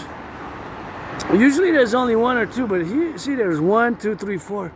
This is 1, 2, 3, 4 for mayor, and I guess the team or the mayor district for mayors, and you have voting coming off, so we're gonna see exactly who's that vote, and gonna do some more research about it. So just gonna say 4 more minutes on Asperger's autism and HFA, which is HFA, high functioning autism, is basically Asperger's, is the neurological mental divergent condition which I live with myself. And of course it's not a disease. That's where we have to draw the line. Say no, it's not a disease. We see the world differently. We have these challenges, we have these difficulties, we have these social dynamic difficulties and characteristics, because we might breach personal space of somebody, you know. We might get so close, instead of the 4 yards personal space distance, we might be 4 inches. So I understand that could cause alarm. And see, it says on strike, on, it's kind of reversed, but it says it's upside down a bit. It says on and then strike. And there's some French one over there, see? They're on strike there. Strike. So, breaching personal space can be an issue. Getting too close to others in conversation, right? Repeating things 2, 3 times. Basically, echolalia also. Repetition of words, and having these ritual-like routines where we, aspects are super concentrated, super intense, super focused. See, all those are for the strikes, and that's for the strike. That's coming again, I guess. So we can be super focused, super dedicated, super intense, super concentrated when we're involved in certain things. Our special interest. Usually, it can be 1 highly intense, or usually 2 or 3 highly focused special interest. My holy trinity is always, for years and years and years and years, sports and fitness. Dancing is my favorite sport, dancing, although I love all sports and fitness. And also, of course, rock and roll. I sing rock and roll. Not that I'm good at it with the voice necessarily, but creating the lyrics and the songs. I create lyrics and songs on the daily. I create lyrics and songs on the daily, you know, so daily I create lyrics and songs on a daily basis, and of course on a daily basis I create songs and lyrics. On a daily basis I create songs and lyrics, and of course geopolitics. And I am an independent, not just artist, athlete, philosopher, but a mystic as well, universal spiritual teaching student, and also the relation, the proposition, of course, of the being an independent geopolitical theoretical analyst, theorist, philosopher, and strategist. I develop strategies for the North American Collective mostly, although for world peace as well. But paradoxically, I have predicted what's happening now back in 2019. So I predicted that there will be an international conflagration. You heard that correct. In 2019, October 17th is going to mark 6 years since I posted the first video. So in other words, I also have proof, because I have the video where I documented my creation of the World Cup training program system, and where of course I have predicted that there will be an international conflagration in relationships to everything that's been occurring ever since. So I of course predicted that there was going to be an international conflagration, of course, in the dynamics. And of course I have predicted that there's going to be an international conflagration as we have seen now. So not exactly detail by detail, but of course in many ways that was of course my prediction.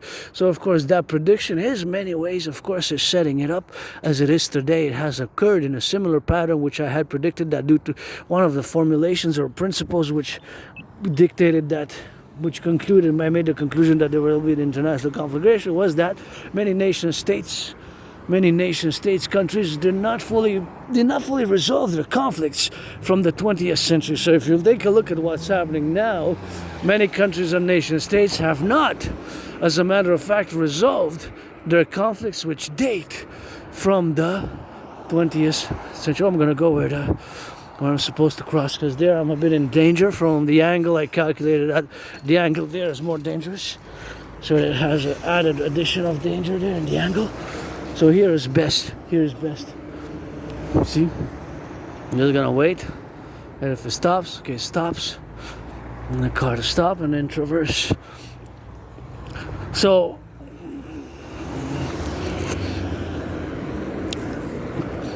Asperger's, we can be weird, awkward, strange, bizarre.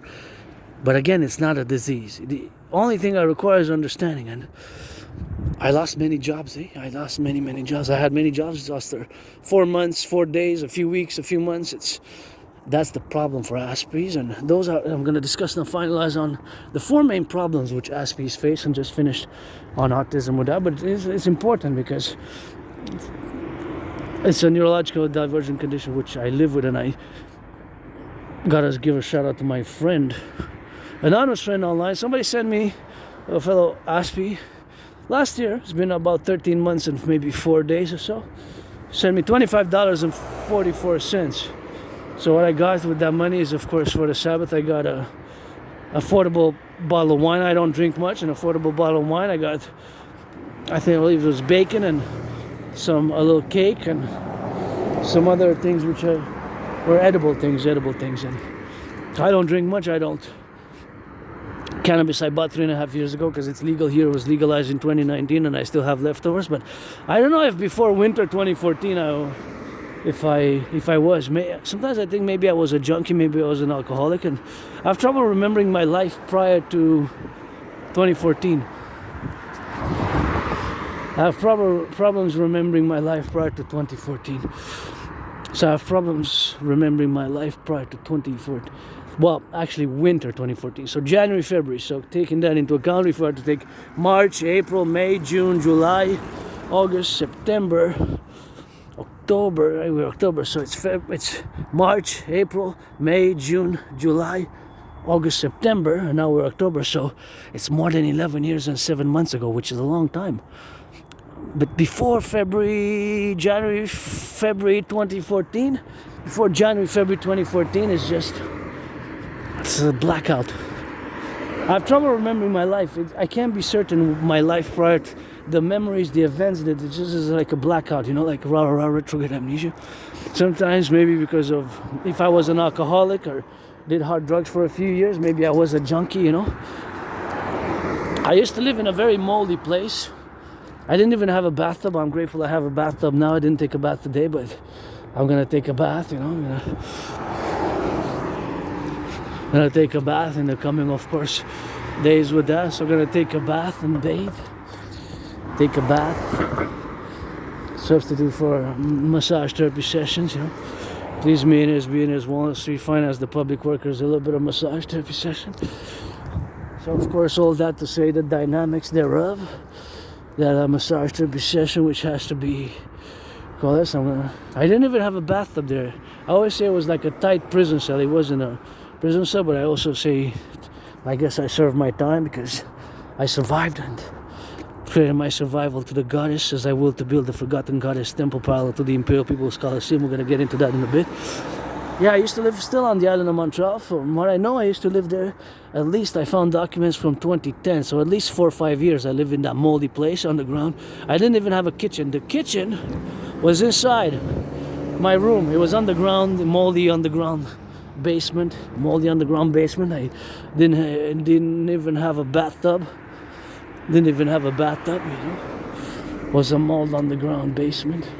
I didn't even have a bathtub. Didn't even have a bathtub. Small, I remember a small moldy bathroom and small place. I moved from there. I thought it was 2016. It ends up it was 2015. So I moved from there. Here, turn your heads left and right here. I moved from there and I don't will to go back to nothing. I'm grateful where I live now. And I moved from there summer 2015 and I was depressed and suicidal for a few years. And what got me out of depression and made me establish the strongest spirit of core with my fellow Canadians was summer 2017, crossing Canada coast to coast. If I wouldn't have done that, I mean, that's really the reason why I'm $10,000 in debt. Crossing Canada was kind of so good. Like, wow. One of my honest friend, we went in August. We went to Vancouver, BC, British Columbia. 3.5 days by bus. I have the tickets. I'm auctioning them for $1 million. $1 million. Gonna give some money to my anonymous friend, maybe that 50%, half actually. And of course, in September 2017, we went to Halifax, Nova Scotia. And Halifax, Nova Scotia, that was a good trip, a round trip. Summer 2017, did that coast to coast. That made me establish a strong esprit de corps with my fellow Canadians, and ever since then, of course, I've been on the fitness journey, of course, to coalesce and to do, of course, the rehabilitation, all the work that I've done, such as the development of the total mobile defense theory, which I cannot discuss over much because it's binational security sensitive and it has national and binational, both Canada and the United States, and furthermore for NORAD, NORAD and NATO, North Atlantic Treaty Organization member countries, of course, security apparatus. But 2017 is when I crossed Canada coast to coast, and that event made me establish a strong esprit de corps with my fellow Canadians, and that's when I got out of my depression. I started working out. I was overweight. I lost between 80 and 93 pounds since then. So I've been on a fitness journey since then and still lost between 80 and 93 pounds. Last week I applied to them. I didn't get a response yet, but if I don't, next week I'm going to do a follow-up. I got here, see?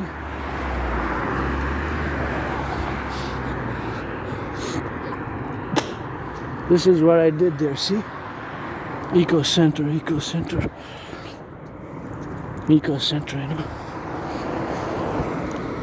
center. So if you have chemicals, batteries, things of that nature, please make sure that you recycle them properly. It's an individual as a collective thing, which we have as a custodians of this great mother nature, the flora and the fauna, to do together, and that is just what we have to do now. Of course, in the Appalachians, underneath the stars, underneath the earth, there's a beautiful sunset, getting that beauty with the red and rising, red and setting. You see it's like a red-orange flame, almost like a sword.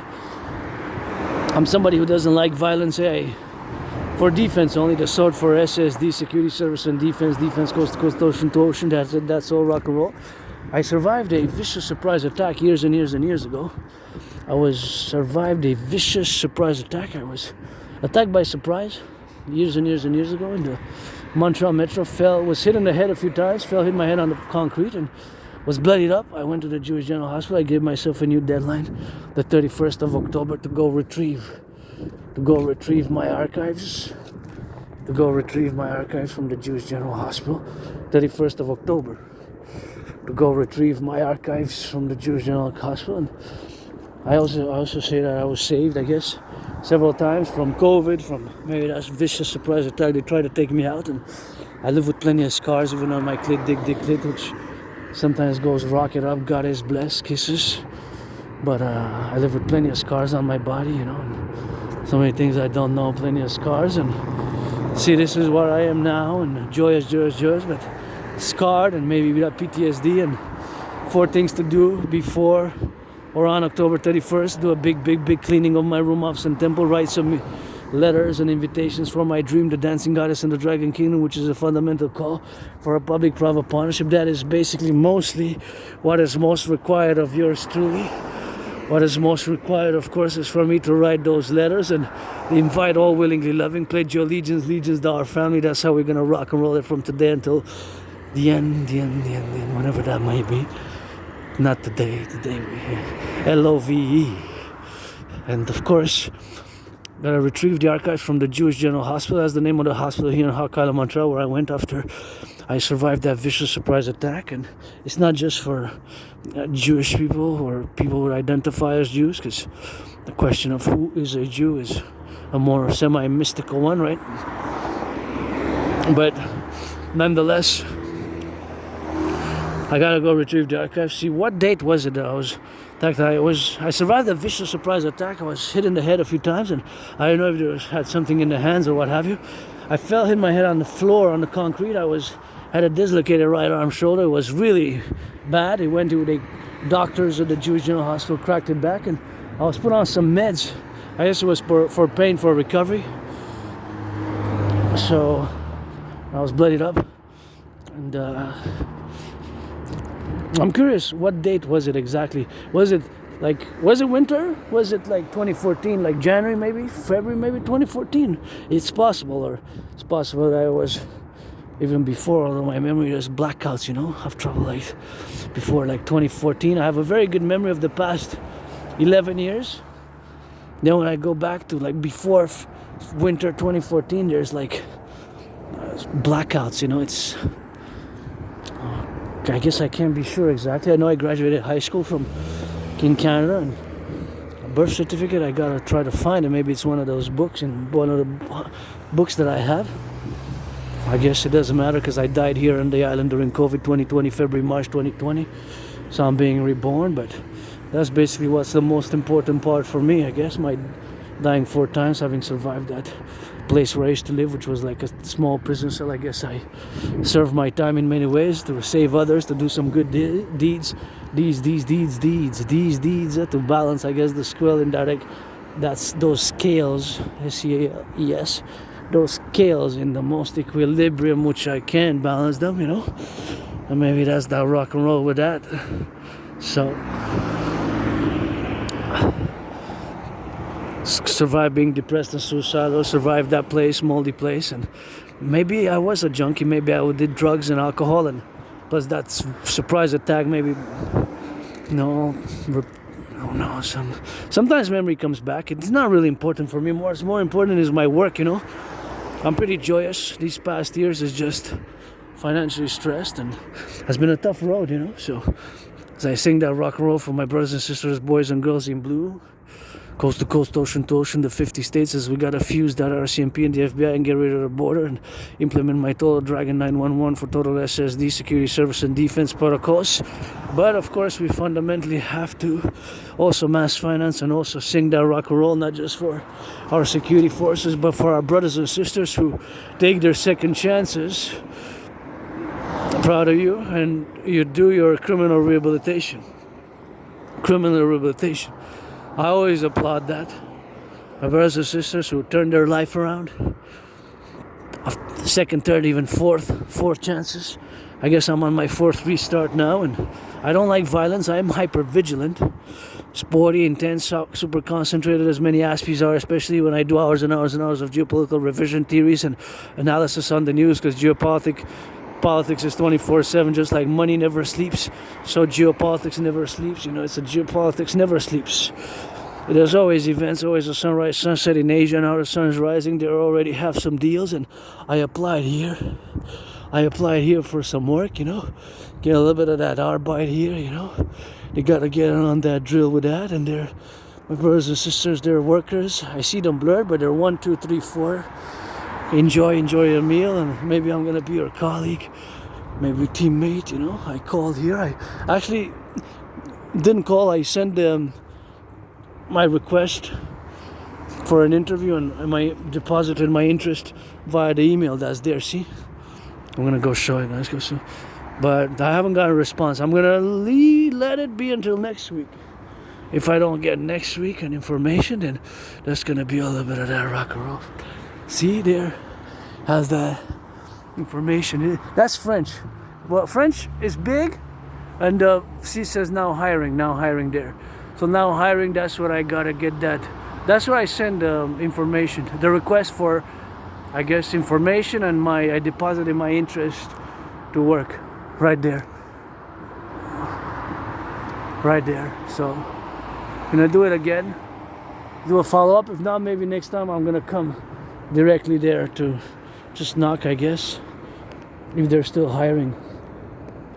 It'll be close to me. Well, I guess marching, you know, it's just an hour from my place, so that I can do an hour coming, just crossing, even less, like 45 minutes, almost 45 minutes, even less than an hour really, depending on the pace, but an hour max to come and then to go. So that's 2 hours max to commute. If I do 4 8-hour shifts, that's fine. 4 hours minimum, that's fine. So let's build bridges between myself and neurodivergent Aspie and you. And Aspie is the problem now that I'm going to discuss as I go up this bridge and go back to start returning to my headquarters, Dragon's Lair. I'm going to discuss the 4 main problems which Aspies face.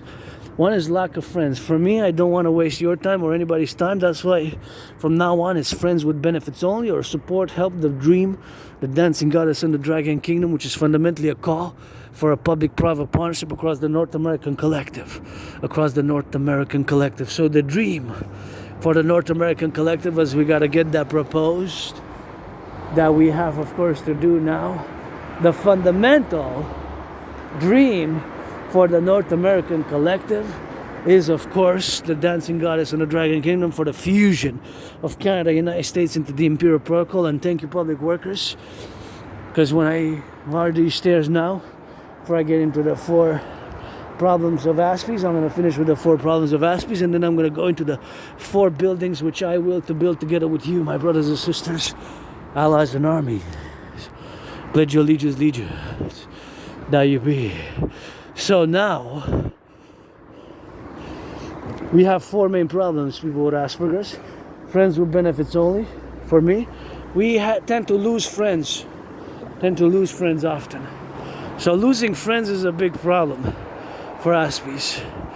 Losing friends can be problematic. High unemployment rate. And just to show you, see,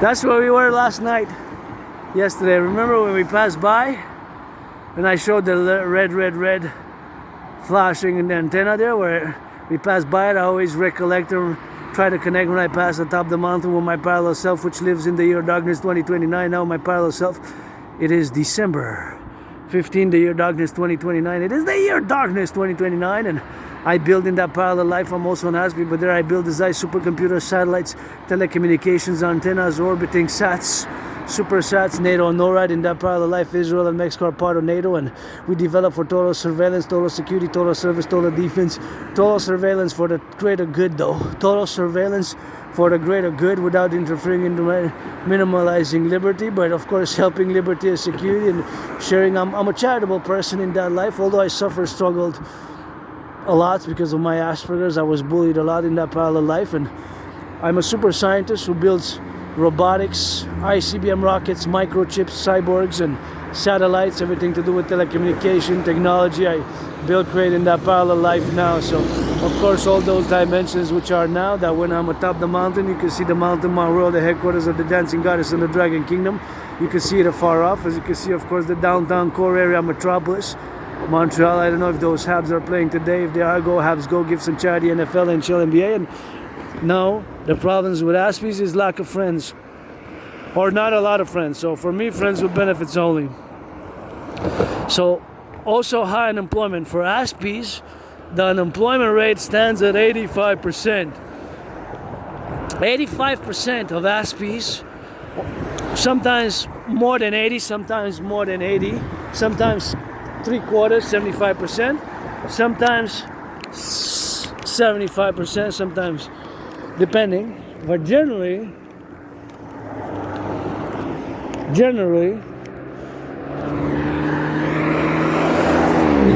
the unemployment level for Aspies is very high. And like I said myself a priori before, that is not because I had many jobs. I get jobs, we get jobs. It's just keeping them because we interact socially different and we're different. And usually people can tell, right? Quite in the first 4 minutes, in the first 4 hours, first 4 days, you know. After 4 weeks, 4 months, you're out. You're too different, too weird, too strange, and that is just the difference, you know. That is just the difference. And by the way, this is deviated from the west. This water here is man-made from the Canal de Chine, is deviated from a part of the river there, but then it rejoins the river a few miles and kilometers east. My finger's pointing east. Now my finger's pointing east. That's north. That's west, and that's south, toward the border. Towards the border. I almost lost my other hat now, as I lost the 49er hat a few months ago. You can see it is one of my videos I was filming, and it was so windy, like 4 big gushes of wind screw my hat, 49ers hat on. I had it for a few years. I think since about 2016 I had that hat. You can see me wearing it in hundreds of videos. And this one is the Germany one, which I'm auctioning for $1 million to give my anonymous friend half with that. So that is always a category, of course, of where we are now. So all this to say, of course, now that we are to work on the characteristics, and just like I crossed this bridge, we have to build bridges between myself as neurotypicals and you as neurodivergents, whether we build small bridges, medium-sized bridges, large bridges, extra large bridges, or of course we build smaller sized bridges. We have to build bridges because I do not have, of course, antagonistic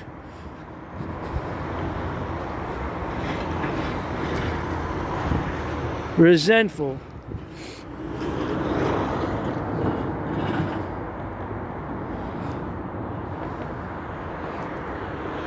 feelings and relations vis-a-vis you, the neurotypicals. I don't. We have to build bridges. Whether those bridges are small, whether those bridges are big, we have to build them. And now I got 4 seconds. And we're gonna go that way.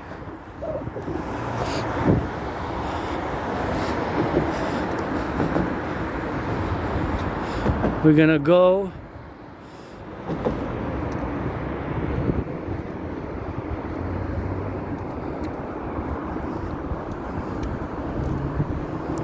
take a different route a bit. So those are the problems which we face as Aspies. Lack of friends.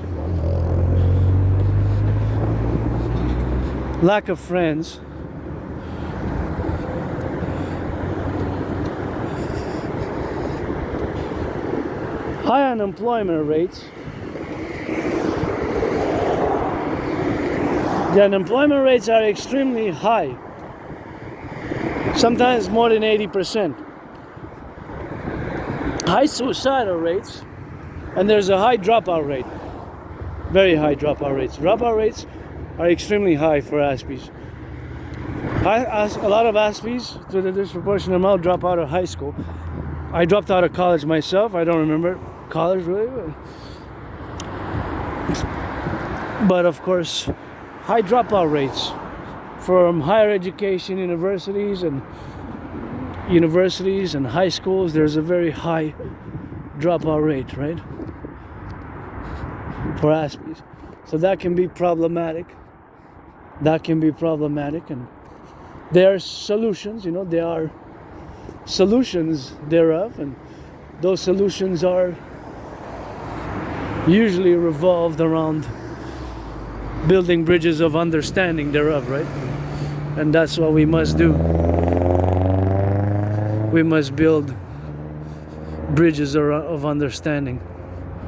Because like I said, I don't have antagonistic feelings or resentful feelings towards or in any way, shape, whatever form towards you, the neurotypicals who you constitute the vast majority of the population.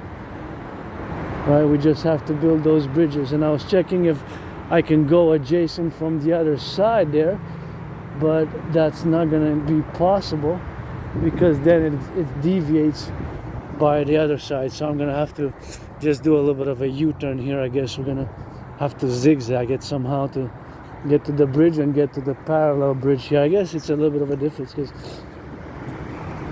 that way it's turning there and that's where the train goes by. Just wanted to see this massive place of mass cement here. See, there's lots of cement. There's massive squares of cement blocks here. See so many blocks of cement, and this is for the highways of course, for security and to build bridges and to build all these massive layers of cement here. Now what I'm doing a little bit of meditation, a bit of Dragon Army drills, of course. I am the founder of the Dragon Army, calling all to pledge your legions for the public-private partnership. But now we're going to get into geopolitics. So those are the four main things which Aspies faces: problems, lack of employment, lack of friends, and high depression and suicidal rates, and high dropout rates.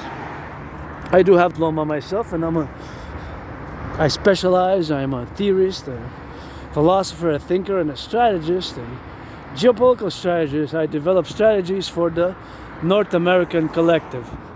So leave the baggage at the door for a bit. We're going to tango a little bit, run a little bit of that rock and roll in geopolitics. I predicted what's happening now in 2019. I have proof because I have the videos online. However, what I did not predict was that there will be I did predict an international conflagration, a global World War III, in other words, a great war. But I did not predict the deterioration of relations with the United States. So from the Canadian perspective. So I did not predict the deterioration of relations with the United States. That is new for me as well. So that is new. That I have to consider now, actually, on a day-to-day basis, as I do continue my geopolitical analysis and theorizing, because geopolitics never sleeps. Just like money never sleeps, geopolitics never sleeps, and the sun always rises and sets every second. So I did not predict that there will be, to such a degree as it is now, tensions and bad relations with the United States. So this following statement, which I'm going to make now, which is a geopolitical one as well, it relates to foreign affairs from a Canadian perspective and from the US perspective. So this statement, you cannot negate with a no, and you cannot negate in any ways, and you cannot negate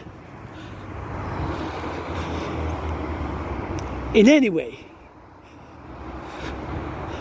It says test a different date, test a different date, test a different date, and then test a different date. C4 test. Is it that they forgot to turn it off? Is it consuming electricity? Is it on battery or is it plugged somewhere in Hydro-Quebec? I wonder. You saw test. There were 4 there. See, and that's what I gotta say, of course, from a geopolitical perspective. I said that that's not a test, not a drill, of course, but my prediction came out pretty much to what I have predicted in a general manner, of course. So now the relationships with the United States have taken a downturn, severe downturn, right? So now I have to state, and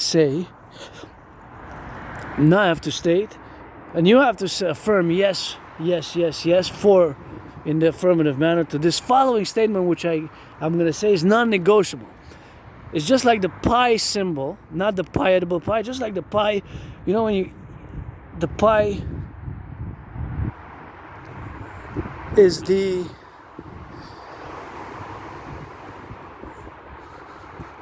value, it's always the same. See, it's 1, 2, 3, 4 that a lit. Test, and kind of have different dates on it. So the following statement, you have to affirm it in the positive. It cannot be negotiated with. You have to say yes to it.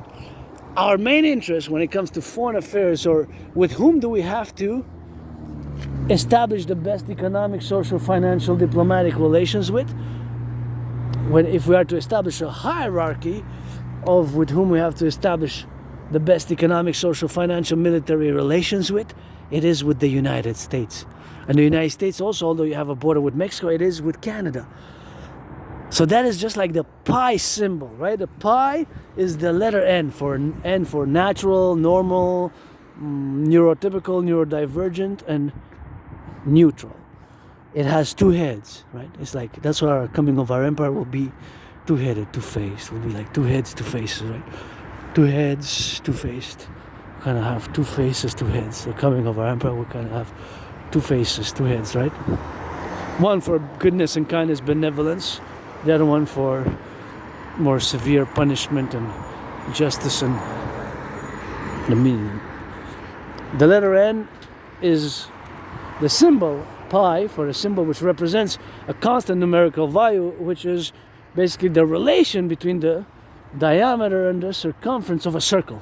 So it's basically, the pi symbol is the number 3.1415. It always stays the same. It is a mathematical constant. It never changes. It's, of course, the constant, which is a representation for the diameter and the circumference of the circle. The circle is related to the circle, the pi symbol. It's a two-headed N. One head looks a bit like an eagle, hawk, H-A-W-K, my totem bird. The other one kind of looks like a donkey, canine, adwork, maybe a hyena, maybe some dog or something like that. Two different heads, but they're one body, they're one, basically. So thus, our fusion, Canada, United States, into 63, 13 states, because the king is absent. Hey, my brothers and sisters, Canadians, the king is absent. It's time for the republic. I believe we should have been a republic long ago. At the turn of the millennium, the 1st of January, Canada should have been a republic. We should have relegated all the monarchy, King of England and King of England. We should have got rid of that long ago and should have became a republic, just like the United States in many ways, a federal republic, constitutional federal republic, democratic republic.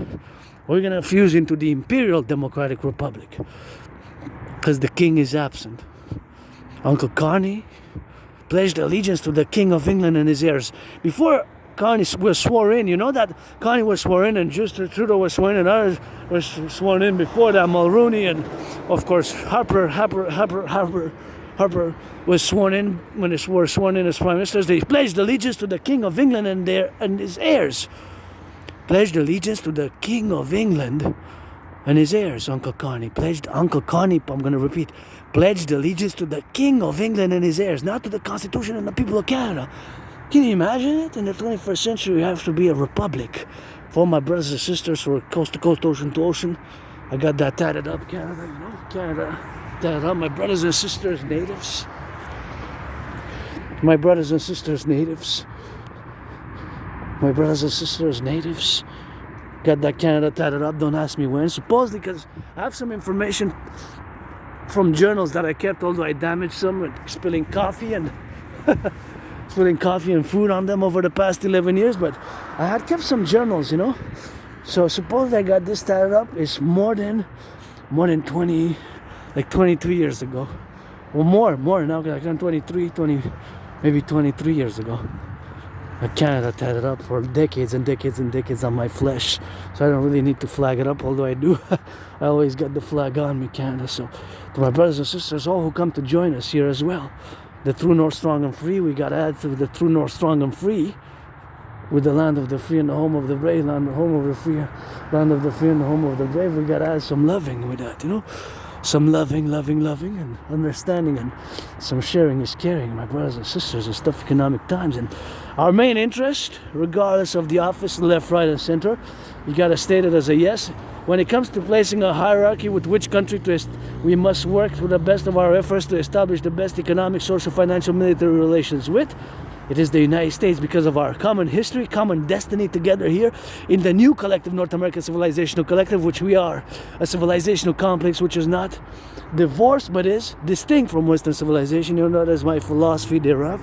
And of course, that is just the representation of a new civilizational collective, which is not totally divorced but is distinct from Western civilization. So we must work to establish the best economic, social, financial, military, diplomatic, and all lessons, trade and business and diplomacy and security relations with the United States.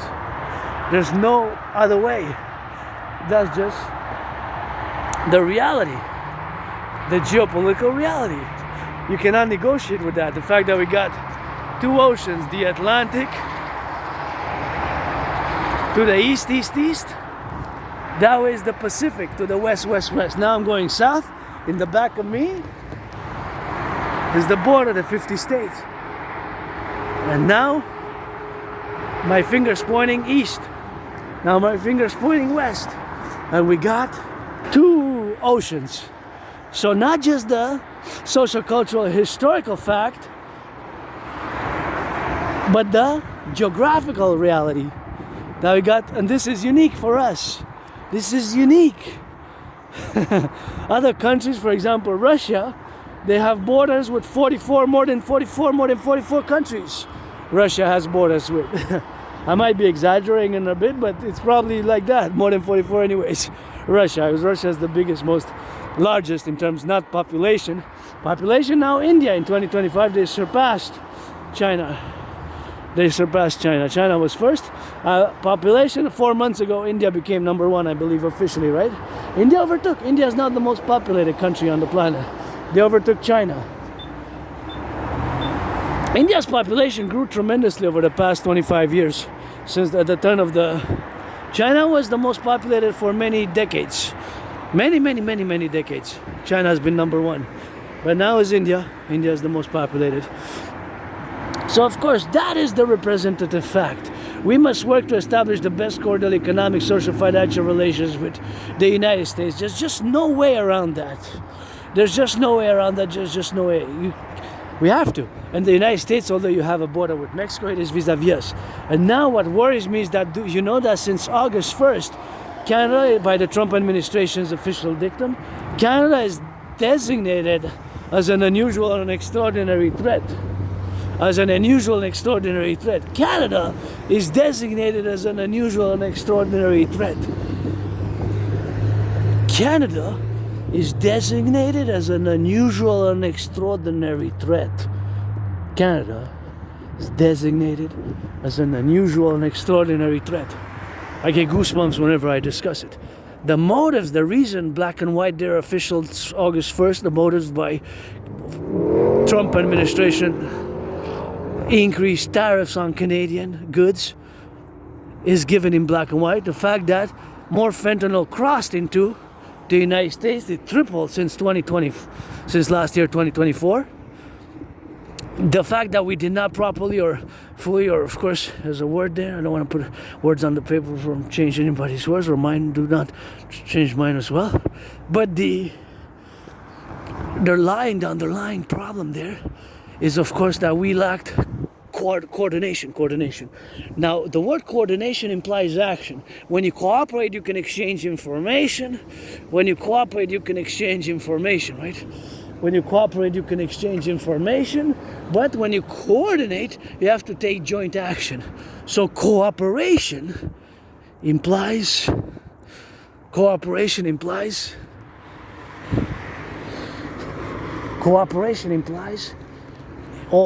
not necessarily action, but when you coordination implies joint action, taking action. When you cooperate, you could just exchange trade, wisdom, understanding, knowledge and information.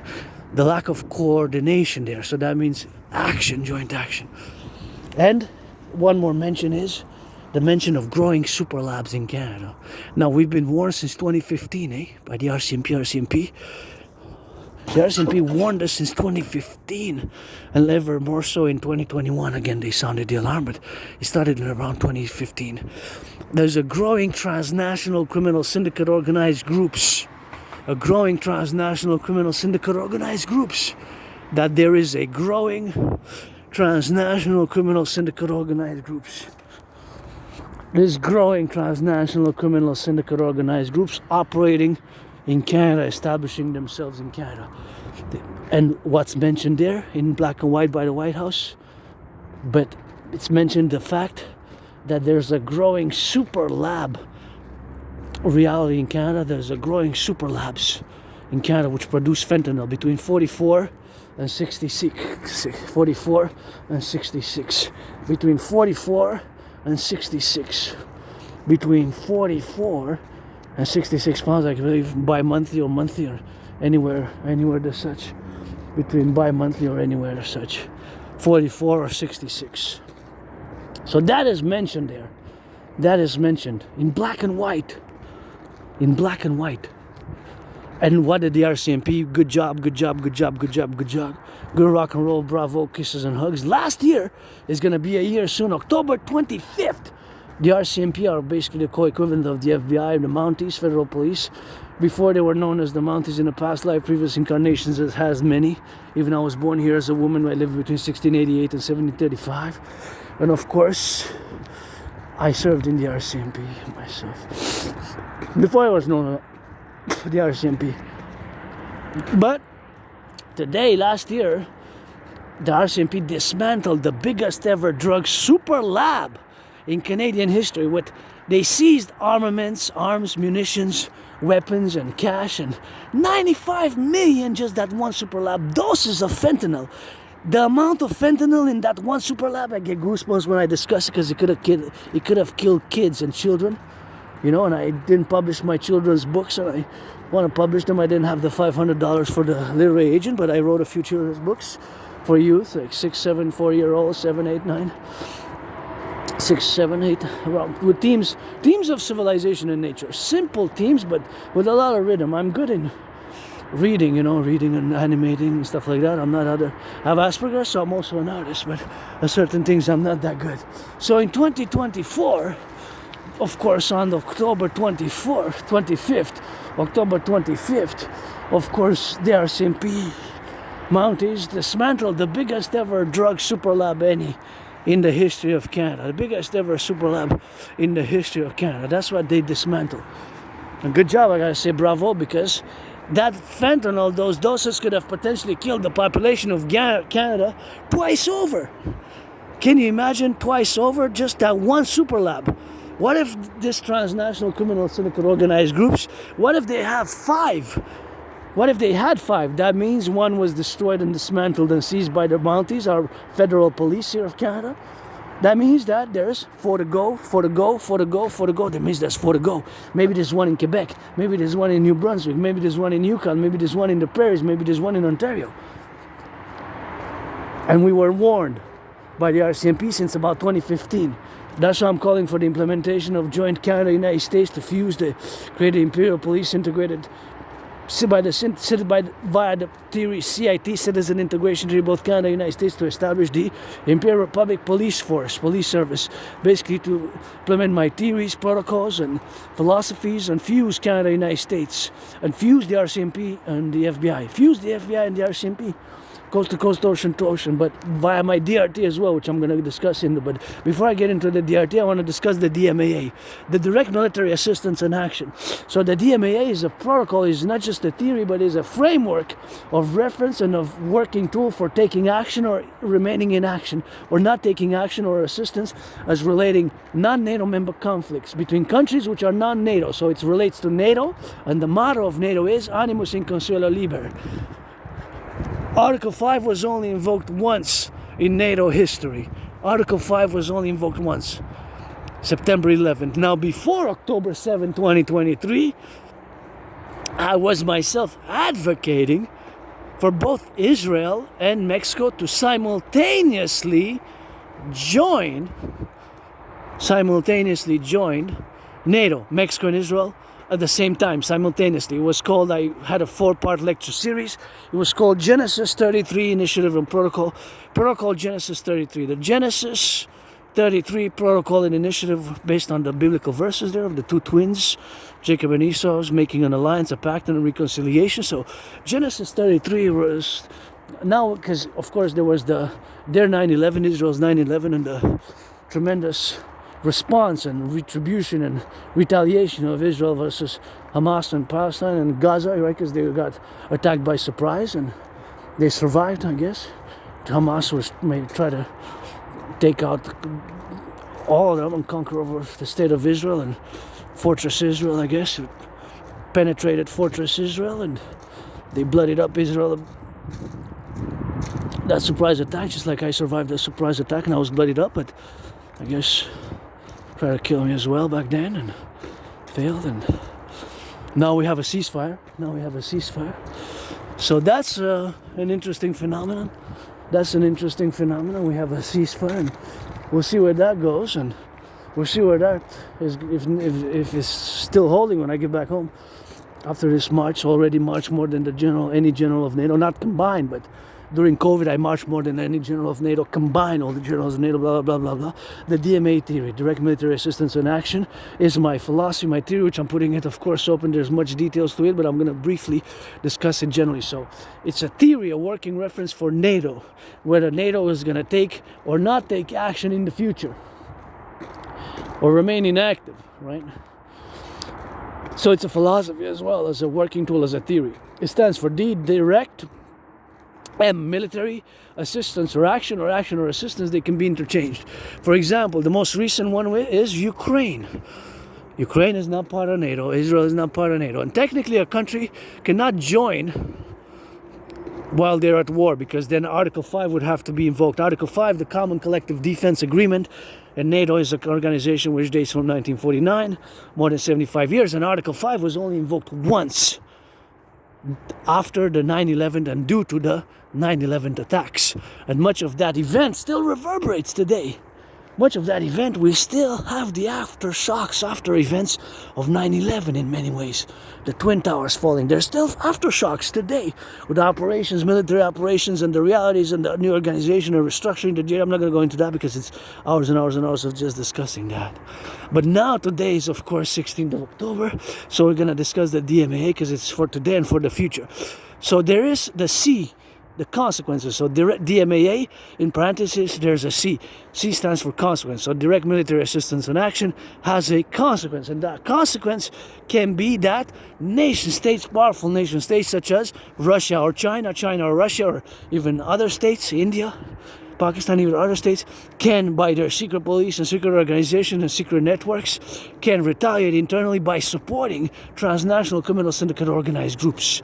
By supporting transnational criminal syndicate organized groups, and by the support of these transnational criminal syndicate organized groups, that support can be relegated to them, of course, having the support necessary, of course, for it to be, for creating harm here in Canada, in NATO member countries, because of NATO's DMAA, assistance and action. And again, this only includes military assistance or action. It does not include providing humanitarian aid. It has to fall under the category of DMAA by, of course, being able for it to adversely create negative effects towards the adversary powers, military force, by killing adversarial soldiers. So, for example, Canada, because Canada, another member nations of NATO, Canada is part of NATO. The newest one, 32nd one, is Sweden, is the last one to have joined, Sweden.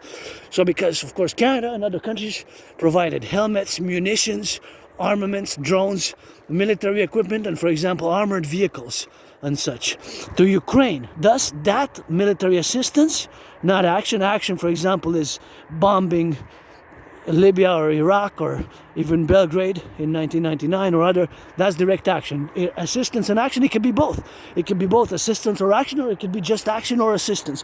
So action, of course, is providing the action of what the action is taken, of course, in the manifestation, of course, what we got now, of course, to be that the assistance has been from a Canadian NATO perspective. Well, that creates the consequences, the potential hostile consequences, that Russia will take covert action counterpoise, the covert action to harm Canada. Canada. To harm Canada, right?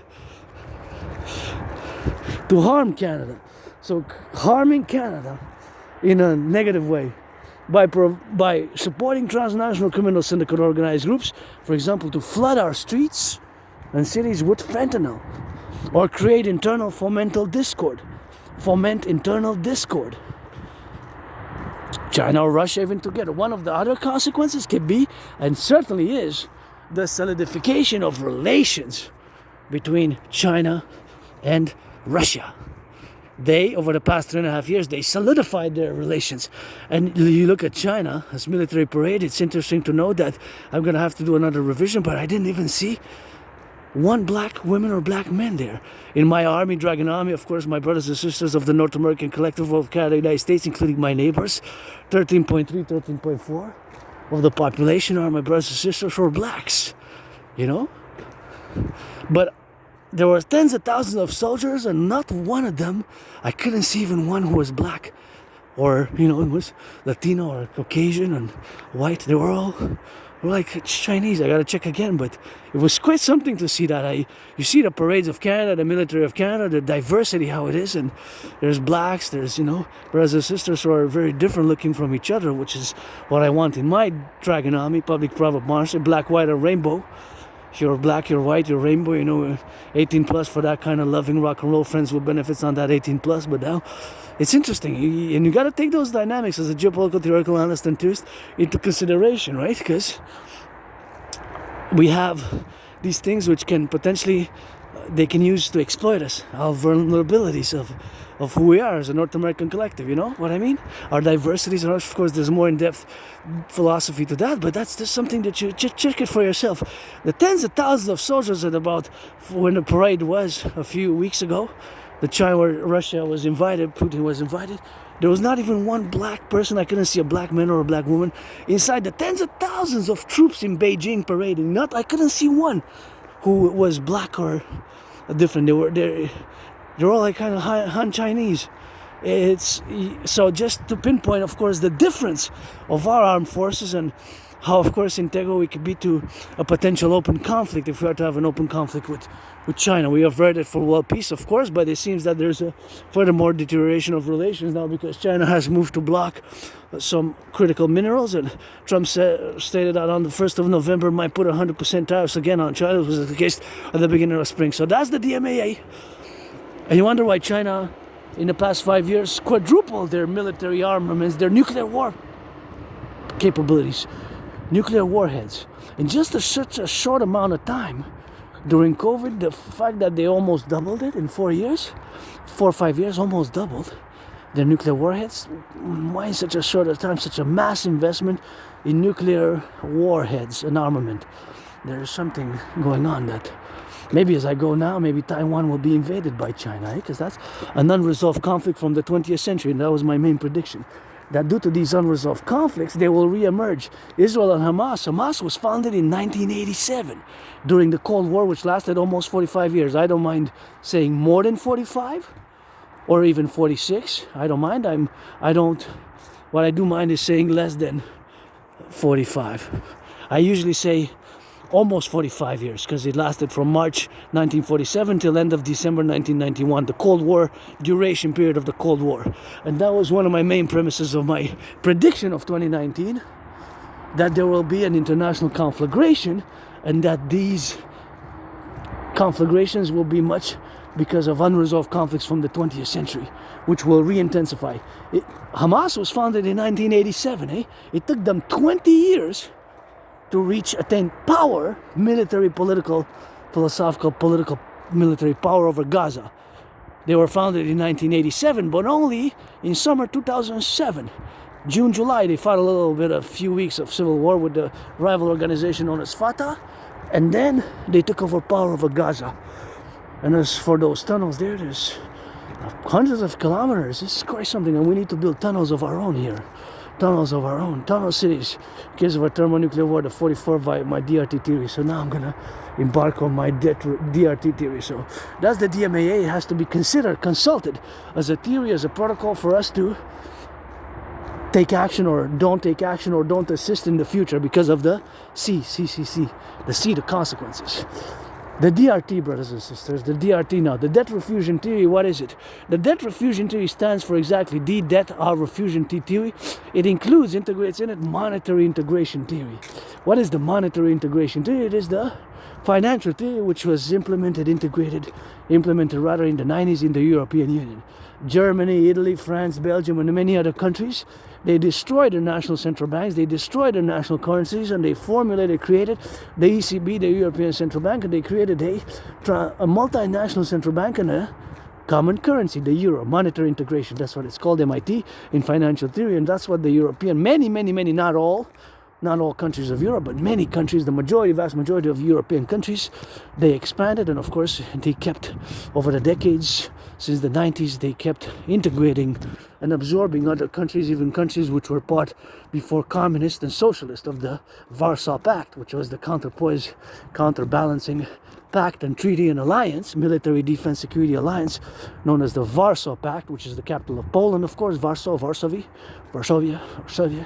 and of course many countries which were part of that paradoxical pact, such as Poland itself, Bulgaria, Romania, Hungary.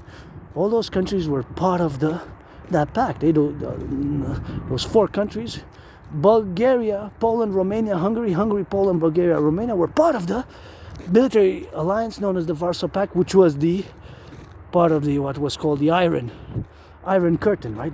What was called during the Cold War, known as the geopolitical region or complex or geopolitical, known as the Iron Curtain, right?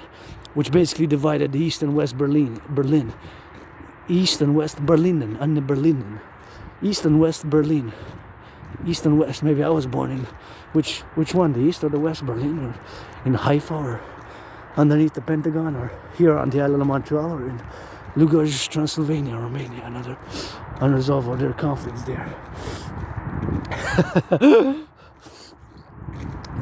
It doesn't matter. I want to die on the mountain here, my second home, and this island is my first home, and where I am now is my home, Dragon's Lair, and the Dragon's Lair is, of course, Dragon's Lair right there is the Mountain Mount Royal, and that's what we have now, the counterpoise, of course, to be in the Democratic Republic, and that's why we gotta get that rock and roll always, and saluting the truckers, the firefighters, the butchers, the plumbers, the electricians, the nurses, That's how we gotta get drilling with that, and that's how we have to get doing, right, So the DRT now, the debt refusion theory, paradoxically is the solution. I'm not necessarily a financial economic expert, but the DRT or something similar is the solution even to save us from international, global, worldwide Armageddon. That's why it requires the BIS, Bank of International Settlements. The BIS, Bank of International Settlements. BIS, Bank of International Settlements, and BlackRock, and my RBC, Royal Bank of Canada, is the only bank I use. I don't have credit cards myself. I have a credit line, $10,000 in debt, and the Bank of Canada, Federal Reserve, and other central banks of the world if we are to expand it. But primarily, my DRT, the debt refusion theory, which includes monetary integration theory, is to be implemented binationally, Canada and United States, because we collectively, the majority of the population, are faced with four major economic, social, financial, commercial problems, of which are the growing cost of, in whatever order these four are, the growing cost of living, the prices of bread, butter, cheese, milk, all these goods are increasing, even bread, even butter, bacon, beef, and cost of living, right, is increasing. Prices keep going up, although today, a little bit of good news that by 11 cents the gas went down today in the island of Montreal, at least for that corner. If I go back now, maybe it's back up. We don't know. But for now, at this moment in time, the growing cost of living, the rents are increasing. Even my rent, I cannot complain for me because it is a percentage which is acceptable for me. I'm not going to say exactly how much my rent went up. It went up over the past years and years and years and years. I'm going to say just between $6 Canadian, 6 and 10. You can guess anywhere in between 6 and 10, or 6 minimum and 10 maximum. So for me, I cannot complain for my increase of the rent. The other problem is the stagnation of the salaries. That's why there's more and more because it cannot be sustained, right? The prices cannot keep increasing and the rent cannot keep going up while the wages are stagnating. And there's pile of stagflation to that. And the growing credit card debts, record credit card debt for both the majority of Canadians and my brothers and sisters in the USA. And paradoxically, you see videos from about 3 years, maybe 3 years and a half ago, 2 years ago, 3 years ago, where I started discussing this, that because of the COVID problems, we're going to have problems and we're going to need to cut in the public service. And what's been happening since Carney took power and even since Justin Trudeau before he left, there has to be cuts. And reduction. There have to be cuts in the public because even a few weeks ago, the PBO, Parliamentary Budget Officer, warned that Canada is basically done, that we're done. We cannot be sustained because we pay interest, billions of dollars annually on the interest. And that's the fundamental problem. The interest paid is not necessarily the debt or the money creation itself if it has a purpose to influence the economy in a positive way. That's why via my DRT theory, the debt profusion theory, we're going to have to put the interest from now on in our coming Empire to 63 at 10 maximum. 10 maximum. But the DRT, we have to implement it. If not even worldwide. Locally, nationally, and internationally. Now worldwide. So here it is, the DRT explained. The debt profusion theory. So also includes monetary integration theory, and I'm calling on all public and private institutions, organizations to public banking. Of course, my brother Scorpio, Bill Gates, and all tech giants and all institutions and organizations to support it. But first and foremost, Canada, United States to implement it first, and then whoever wants to join us binationally, maybe to save the world from Armageddon. So, DRT, debt profusion theory. We're going to take all the public and the private debt. All the public and the private debt. We're going to take all the public and the private debt. My 10,000, your 10,000, we're going to add it all up. So we're going to add it all up. All that money, we're going to convert it into US dollars. Right? All the public private debt of Canada, including my $10,000, we're going to convert it into US dollars. We're going to add it with the US dollar. Right? We're going to add it with the US dollar, with the public private debt of the United States. So all of that money, we're going to add it all up with the public-private debt of the United States. That money is going to be the initial money supply for a new central bank. Whatever we call it, the Imperial Central Bank. We're going to create this new currency called the UE, U.Universal, E.Exchange, U.Unit, because that's what money is fundamentally. It's an exchange unit. We could call it the Imperial Dollar. We're going to get rid of the border.